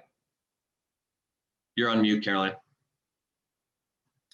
If people don't like their options, are they leaving? Absolutely, Carol-Ann. The price of homes right now in Kempville, Carleton Place, and the other outlying areas is the equivalent to what it is in suburban Ottawa. I mean, we're as agents and realtors, we're staggered that a townhouse in Kempville is priced over $450,000 or more, the same as it is in Canada. And just because it's priced at $450,000, let me assure you, it's not going to sell at that. It will sell at $550,000 or more. So you're losing a majority of your tax base. They're going to go and live out there. They will commute into the city to make their money. They'll be using your infrastructure and they will be contributing nothing to your base. Or very limited to your base. And, as a city, I think we should be concerned with this, to say the least. Thanks, Jason. No, I think we've been faced with that for quite some time, but I appreciate you reiterating it today. Thanks. Well, and never this bad, Carol-Ann. We've never ever seen it like this. This is, you can imagine we're all talking. Thank you, Councillor Meehan. And Jason, you touched on something really, I think is hurtful to all of us, especially the councillors whose area boundary, whether Empire like myself and Almont and Carlton Place and all that area, and we see their growth. And but my question to you, you wouldn't be surprised then if we have not added sufficient land now. Like, I mean, from what I'm hearing, you're saying. You haven't. No, okay. You haven't, Eli. You haven't, and I'm really sorry, Eli. Listen, you know, I grew up on a farm out in Carp. I grew up in Glencairn until I was 10. I've watched all of Canada grow. I've watched all of Stittsville grow. Can you tell me where Canada and Stittsville ends now? No. Okay. Monarch Homes, Eli, built in Carp. Carp is not the village of Carp where I was a volunteer firefighter for 8.5 years. It is not the same. You know, when the flour mill burnt down and we were dealing with farmhouses, not, 3,000 square foot beautiful homes built by Monarch Homes. I'm petrified of your gold belt. I think it would be catastrophic to the city, but that's a personal opinion. And Eli, at the same time, I support the protection of agricultural lands. Being a farm boy, I do. But I think creating another secondary green belt in our city. We have 41 more people. I like to leave it on a good positive note. Jason, you love the idea of protecting the agricultural land. So let's leave it that way. Very much so, Eli, very much so. Thank you so much, Jason, for coming out and speak to us. Our next speaker is no stranger to us, is Dan Paget. No, it's not. Oh. It's Paul Hicks. Paul Hicks. Oh, Paul Hicks is up next. Yes. I saw Dan's picture on. I know. I see Danny sitting there. Hi, Paul. Welcome. Good morning, Madam Chair, Mr. Chair, committee members. Thank you for hearing me this morning. We do have a very brief slide deck that I'll be walking everybody through this morning, and then I'm happy to field any questions. So just as an introduction, my name is Paul Hicks, and I'm an urban planner with Republic Urbanism, and I'm speaking this morning on behalf of Avenue 31. I'm also joined this morning by Michel Pilon, who is the president and CEO of Avenue 31, who's also available to answer any questions that committee may have. We've had the opportunity to review the city's industrial and logistics land supply strategy, and we're making this presentation to supplement the written submission that we provided to committee members last week. In addition to the general feedback and input we provided to the city, the focus of my comments this morning concerns specific lands located adjacent to Fallow Field and the 416 interchange along Moody Drive. And Melody, if we could go to the second slide, please. After reviewing the strategy that the city had prepared, we wanted to share with committee some of our thoughts around the direction of the document, specifically as they relate to large industrial and logistics operational needs and the lack of land identified in the city to supply these operations. I recognize that the city conducted a very extensive analysis of the vacant land supply and future needs. We also conducted an analysis of land requirements specifically based on the operational needs of these users and based on market activity in other regions of Ontario. And I've summarized a number of these basic requirements that some of these large users are looking for. Essentially, these large logistic and industrial users are looking for large parcels that are over 20 to 40 hectares in size or 50 to 100 acres in size. They're also looking for locations on 400 series interchanges. And when I say locations on 400 series interchanges, I do mean that within 1 kilometer or less of a 400 series interchanges. Looking for access to infrastructure, particularly three-phase hydro and natural gas, as these lands can develop on both private and public services. The proximity to an employee base and what they call in the industry the last mile, which I think most committee members are familiar with that terminology in the logistics world. They're also looking for buffering between residential uses for 18 to 24-hour trucking operations, and additionally flat sites with solid base for slab on-grade construction. Melody, if we could go to the next slide. We see these needs borne out in the most recent industrial development in Ottawa, including Amazon's 2 recent investments, as well as the National Capital Business Park on Russell Road, which Avenue 31 has developed in conjunction with the NCC. And again, I think it's quite obvious, and you can see these operational requirements borne out, that we are right on 400 series interchanges on large parcels well in excess of 50 acres each. If we could go to the next slide. How these operational requirements are reflected in terms of the recommendation of the city's industrial and logistics strategy is the introduction of 3 new parcels that could accommodate larger operations. And these parcels are primarily grouped in the city's far west end, further away from the more strategic 416 corridor with connections to the 401, the US, and the Toronto region, and the eastern 417, which is accessing the Montreal region. From our analysis, for the next 25 years, for a 25-year land supply, we would put forward, particularly in light of the development activity that we've seen in other regions, and I highlighted this in the written submission to committee members, that we believe this would be insufficient to the city's needs over the next 25 years. And if we could go to the next slide. To that end, Avenue 31 has made 2 previous submissions to city staff during this OP process on a 34-hectare parcel of land located, or parcels of land located at Moody Drive, adjacent to the fallow field and 416 interchanges, and Amazon's new 2.7 million square foot facility, requesting that these lands be added to the city's industrial land supply. If we could go to the next, slide, these lands could potentially hold a 1 million square foot facility, or 2 to 3 300,000 square foot facilities in this range. And you'll see some aerial shots here, some perspective shots on where the lands are located in relation to the interchange and the new Amazon facility. So if we could go to the next slide. Just as I'm wrapping up, we are seeking, with regards to our submission, we are seeking a requested rural industrial freight and storage designation to be extended down from the existing node. This is a composite map of the OP showing this entire employment node, which straddles both the urban and the rural areas of the city. And if we could go to the very last slide. With that, I'd like to I'd like to thank committee for the opportunity to speak to this matter this morning. I believe that our submission and our request is quite reasonable, and we're available to answer any questions. And we're looking to assist. Yeah. Thank you very much. That's okay. Everybody tries. Councillor Leeper has a question for you. Councillor Leeper. Thanks. Forgive me. On whose behalf are you speaking? There's clearly a client in mind here. Yes. Right sorry if that wasn't clear. I'm speaking about on behalf of Avenue 31 Capital Inc., and I'm accompanied by Michel Pilon, who's the president and CEO.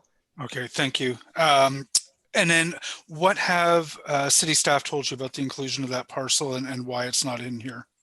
Mm-hmm. So the parcels were analyzed in the strategy that was prepared by city staff, and I won't speak on behalf of city staff or put words in their mouth, but it would be my interpretation that it did get a fairly favorable review or analysis by city staff, but that analysis ended quite quickly because the lands are currently designated as agricultural resource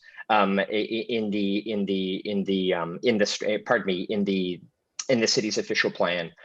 So with that, the city staff ended their analysis of them. Notwithstanding that, we've undertaken an agricultural impact assessment on a portion of the lands, or the portion of the lands that Avenue 31 owns right now, which demonstrates the Lear score for these lands is well below the threshold that the city has, and that we could contemplate a redesignation of these lands specifically for industrial or employment purposes.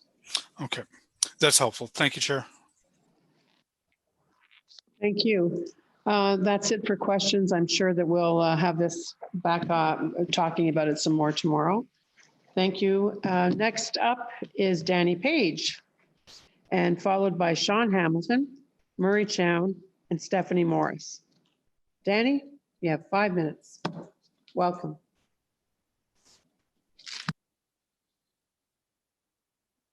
You're on mute. All right, there we go. Are you able to hear me now? Yes, we can. All right. Well, I'm appearing before you today on behalf of. Danny, yes. Before you start, so we're not starting your time, I just wanted to let everyone know that Councillor Chair El Shantiri has left the meeting because he is the Vice Chair of the Rural Ontario Association, and they have a conference right now, and he's doing a presentation, I think, on floods, which he is certainly aptly ready to do. So He's going to be gone for about an hour, but I also wanted to tell everybody that we're going to break for a lunch break for half an hour at 12:30. Sorry about that, Danny. No, no problem. No problem at all. Well, Chair Harder and members of the committee, I am appearing before you today on behalf of Vailcraft Homes 2019. And we have an interest in a parcel of property at 255 Wall Road, which is in the village of Notre-Dame-des-Champs. And our concern is that this village has been overlooked in this growth strategy that is before you today. And I believe that the village has been overlooked because it doesn't neatly fit into the urban and rural paradigm that seems to prevail. And it just doesn't simply fit in very neatly. And I think that Notre-Dame-des-Champs is a very unusual village because it happens to be surrounded by the urban boundary on 3 sides. And it's partially serviced by public water at this point in time. No other village physically touches the urban boundary like this village does. And I might suggest that within this context, we have a situation where I guess the village is in transition. That is really in effect what is happening at this point in time. The May 2020 report that staff brought forward actually suggested that they would be looking at this transition area and looking at potentially adjusting the boundary within this area. And that didn't appear to occur in the draft official plan, nor did it occur within this growth management report. Now, you're probably asking, why is this important to us? It's important to us because we have a specific property within the urban within the village of Notre-Dame-des-Champs. It happens to abut the urban boundary on 2 sides, and it even fronts onto an arterial road, Mare Bleue Road. And that is an urban arterial road. The parcel is about 30 acres in size, and that makes it the largest parcel, largest vacant parcel in Notre-Dame-des-Champs, and probably the only one with any significant development potential in the village. And the current planning framework allows for half-acre lots, which almost by any definition is a gross underutilization of these lands. And it runs against all the principles of compact development, efficient development espoused within the official plan. It runs against the 5 big moves that are being put forward as part of this official plan exercise. And I'd also add that its vacant status, 30 vacant acres within the village, divides the village. And it certainly will also divide the urban sections as they come on board in the next few years. And we think there's a lot of merit to being able to develop the lands in a smart way. Now, these lands haven't developed over the last 30 years because it's simply not viable to do so. To develop the lands requires piped water and storm sewers, which we're currently allowed to have. But it's simply not viable unless sewers are sanitary sewers are permitted within this area. And in essence, the introduction of sanitary sewer makes all of the pipe services more efficient. Now, I'm not here to suggest that these lands should become part of the Category 1 lands. I understand they weren't even evaluated for urban consideration. But what I am telling you is we have a real anomaly here in terms of the interface between urban and rural. And I'm here to ask that you direct staff to explore the feasibility of Notre-Dame-des-Champs being a serviced village. And if you have any questions, I'd be happy to answer them. Thank you, Danny. And we do from Councillor Dudas. Laura? Thank you, Chair. Thank you, Danny. Very much appreciate your perspective of the NDC lands. And I know that when I saw that staff had considered it as part of the Category 2 lands, it was of great interest. One of the concerns that was identified in incorporating these lands was not just the sanitary sewers, but also the lack of transportation infrastructure, primarily the road networks.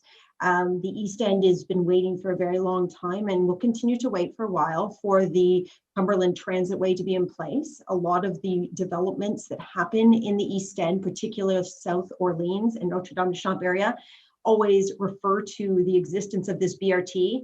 We're nowhere near getting that BRT. What I'm wondering from your perspective is you're advocating for the inclusions of these lands. Where is the answer, the solution to the infrastructure, the road infrastructure, when we're facing these struggles with only Innes Road being a main conduit, all linking into a pinch point, which is the bypass? Well, I think the ultimate solution lies in greater use of transit within the community. And I would suggest that developing our land with a more intense form of development is really the only way that it's going to be able to be developed. And until such time as it is developed, what we have is a 30-acre parcel of land in a very unique situation that actually is dividing the community.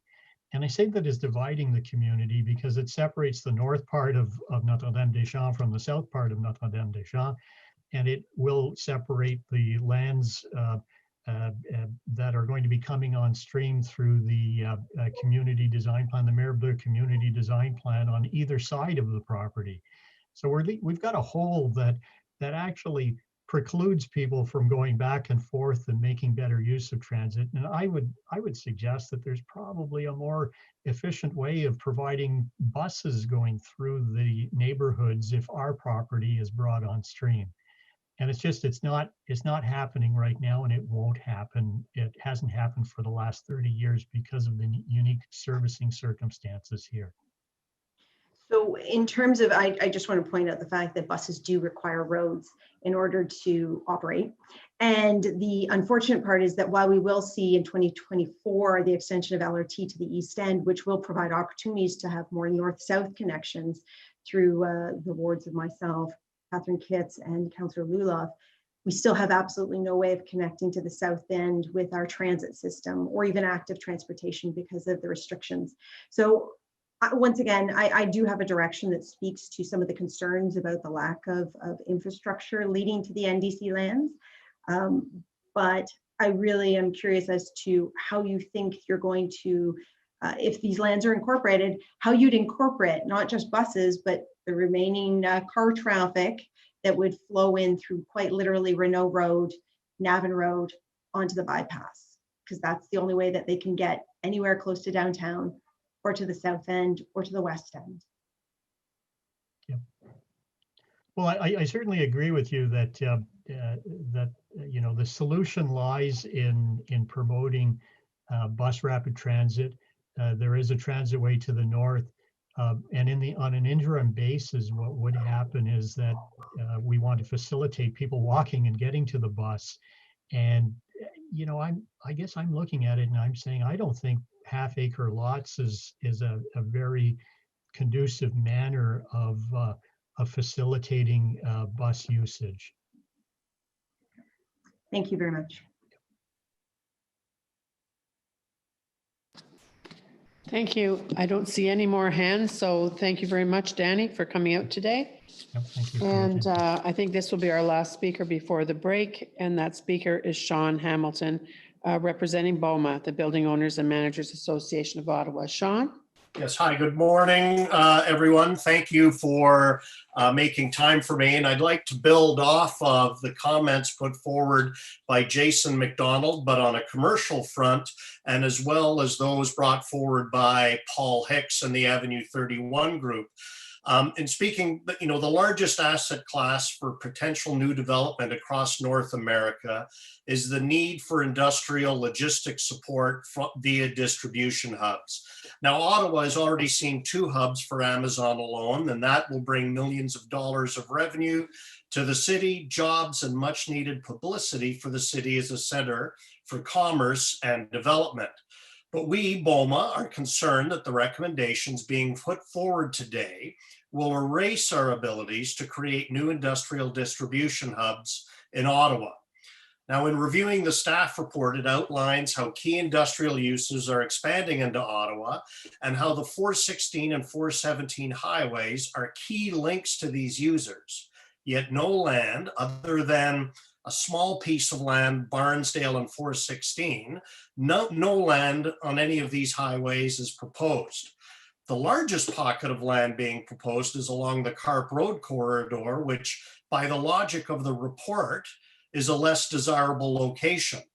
Now, the size and location of our current available lands and the addition of the proposed new lands won't alleviate the industrial land shortage, and more importantly, not increase our competitiveness to attract new industrial users.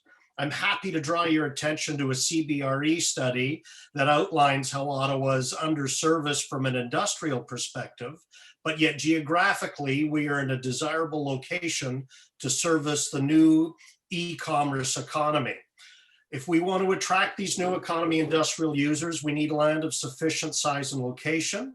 The recommendations put forward provide neither, while introducing the additional constraint of permanently restricting the redesignation of agricultural land.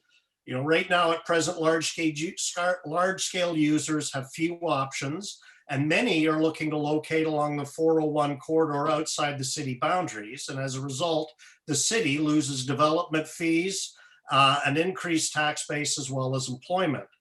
We'd recommend to council that industrial zones run along Highway 416 and 17 at a width of about 1.5 kilometers on each side, allowing for an exciting available land supply for industrial users, a corridor that allows for a linking of municipal services, aligning with the aspects of the city's 5 bold moves, and the preservation of Ottawa's rural and agricultural heritage. You know, we must remember that Ottawa has a land area that is greater than Toronto, Vancouver, Edmonton, Calgary, and Montreal combined, but they service a population 7 times of our own. You know, with this much land and over 1,300 farms, it's conceivable that a less binary approach can be taken as it pertains to farmland without impacting our rural heritage in the least.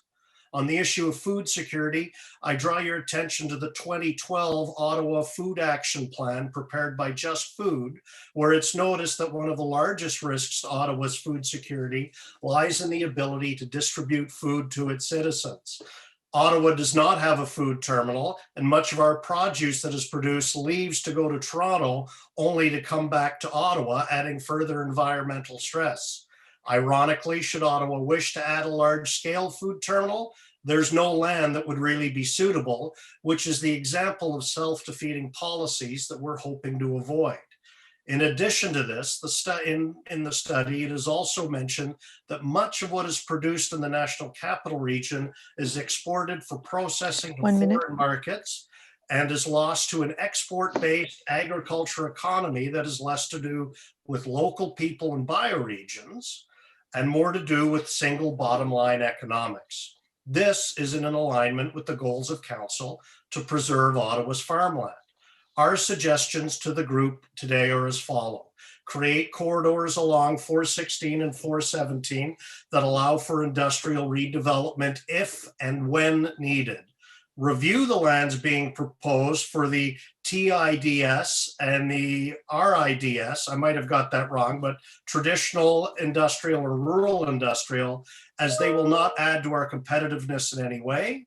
We need to apply lessons learned from the current green belt so that we avoid reproducing these problems with the addition of a gold belt, and plan for a city recognizing our wonderful abundance of land rather than acting as if it were constrained.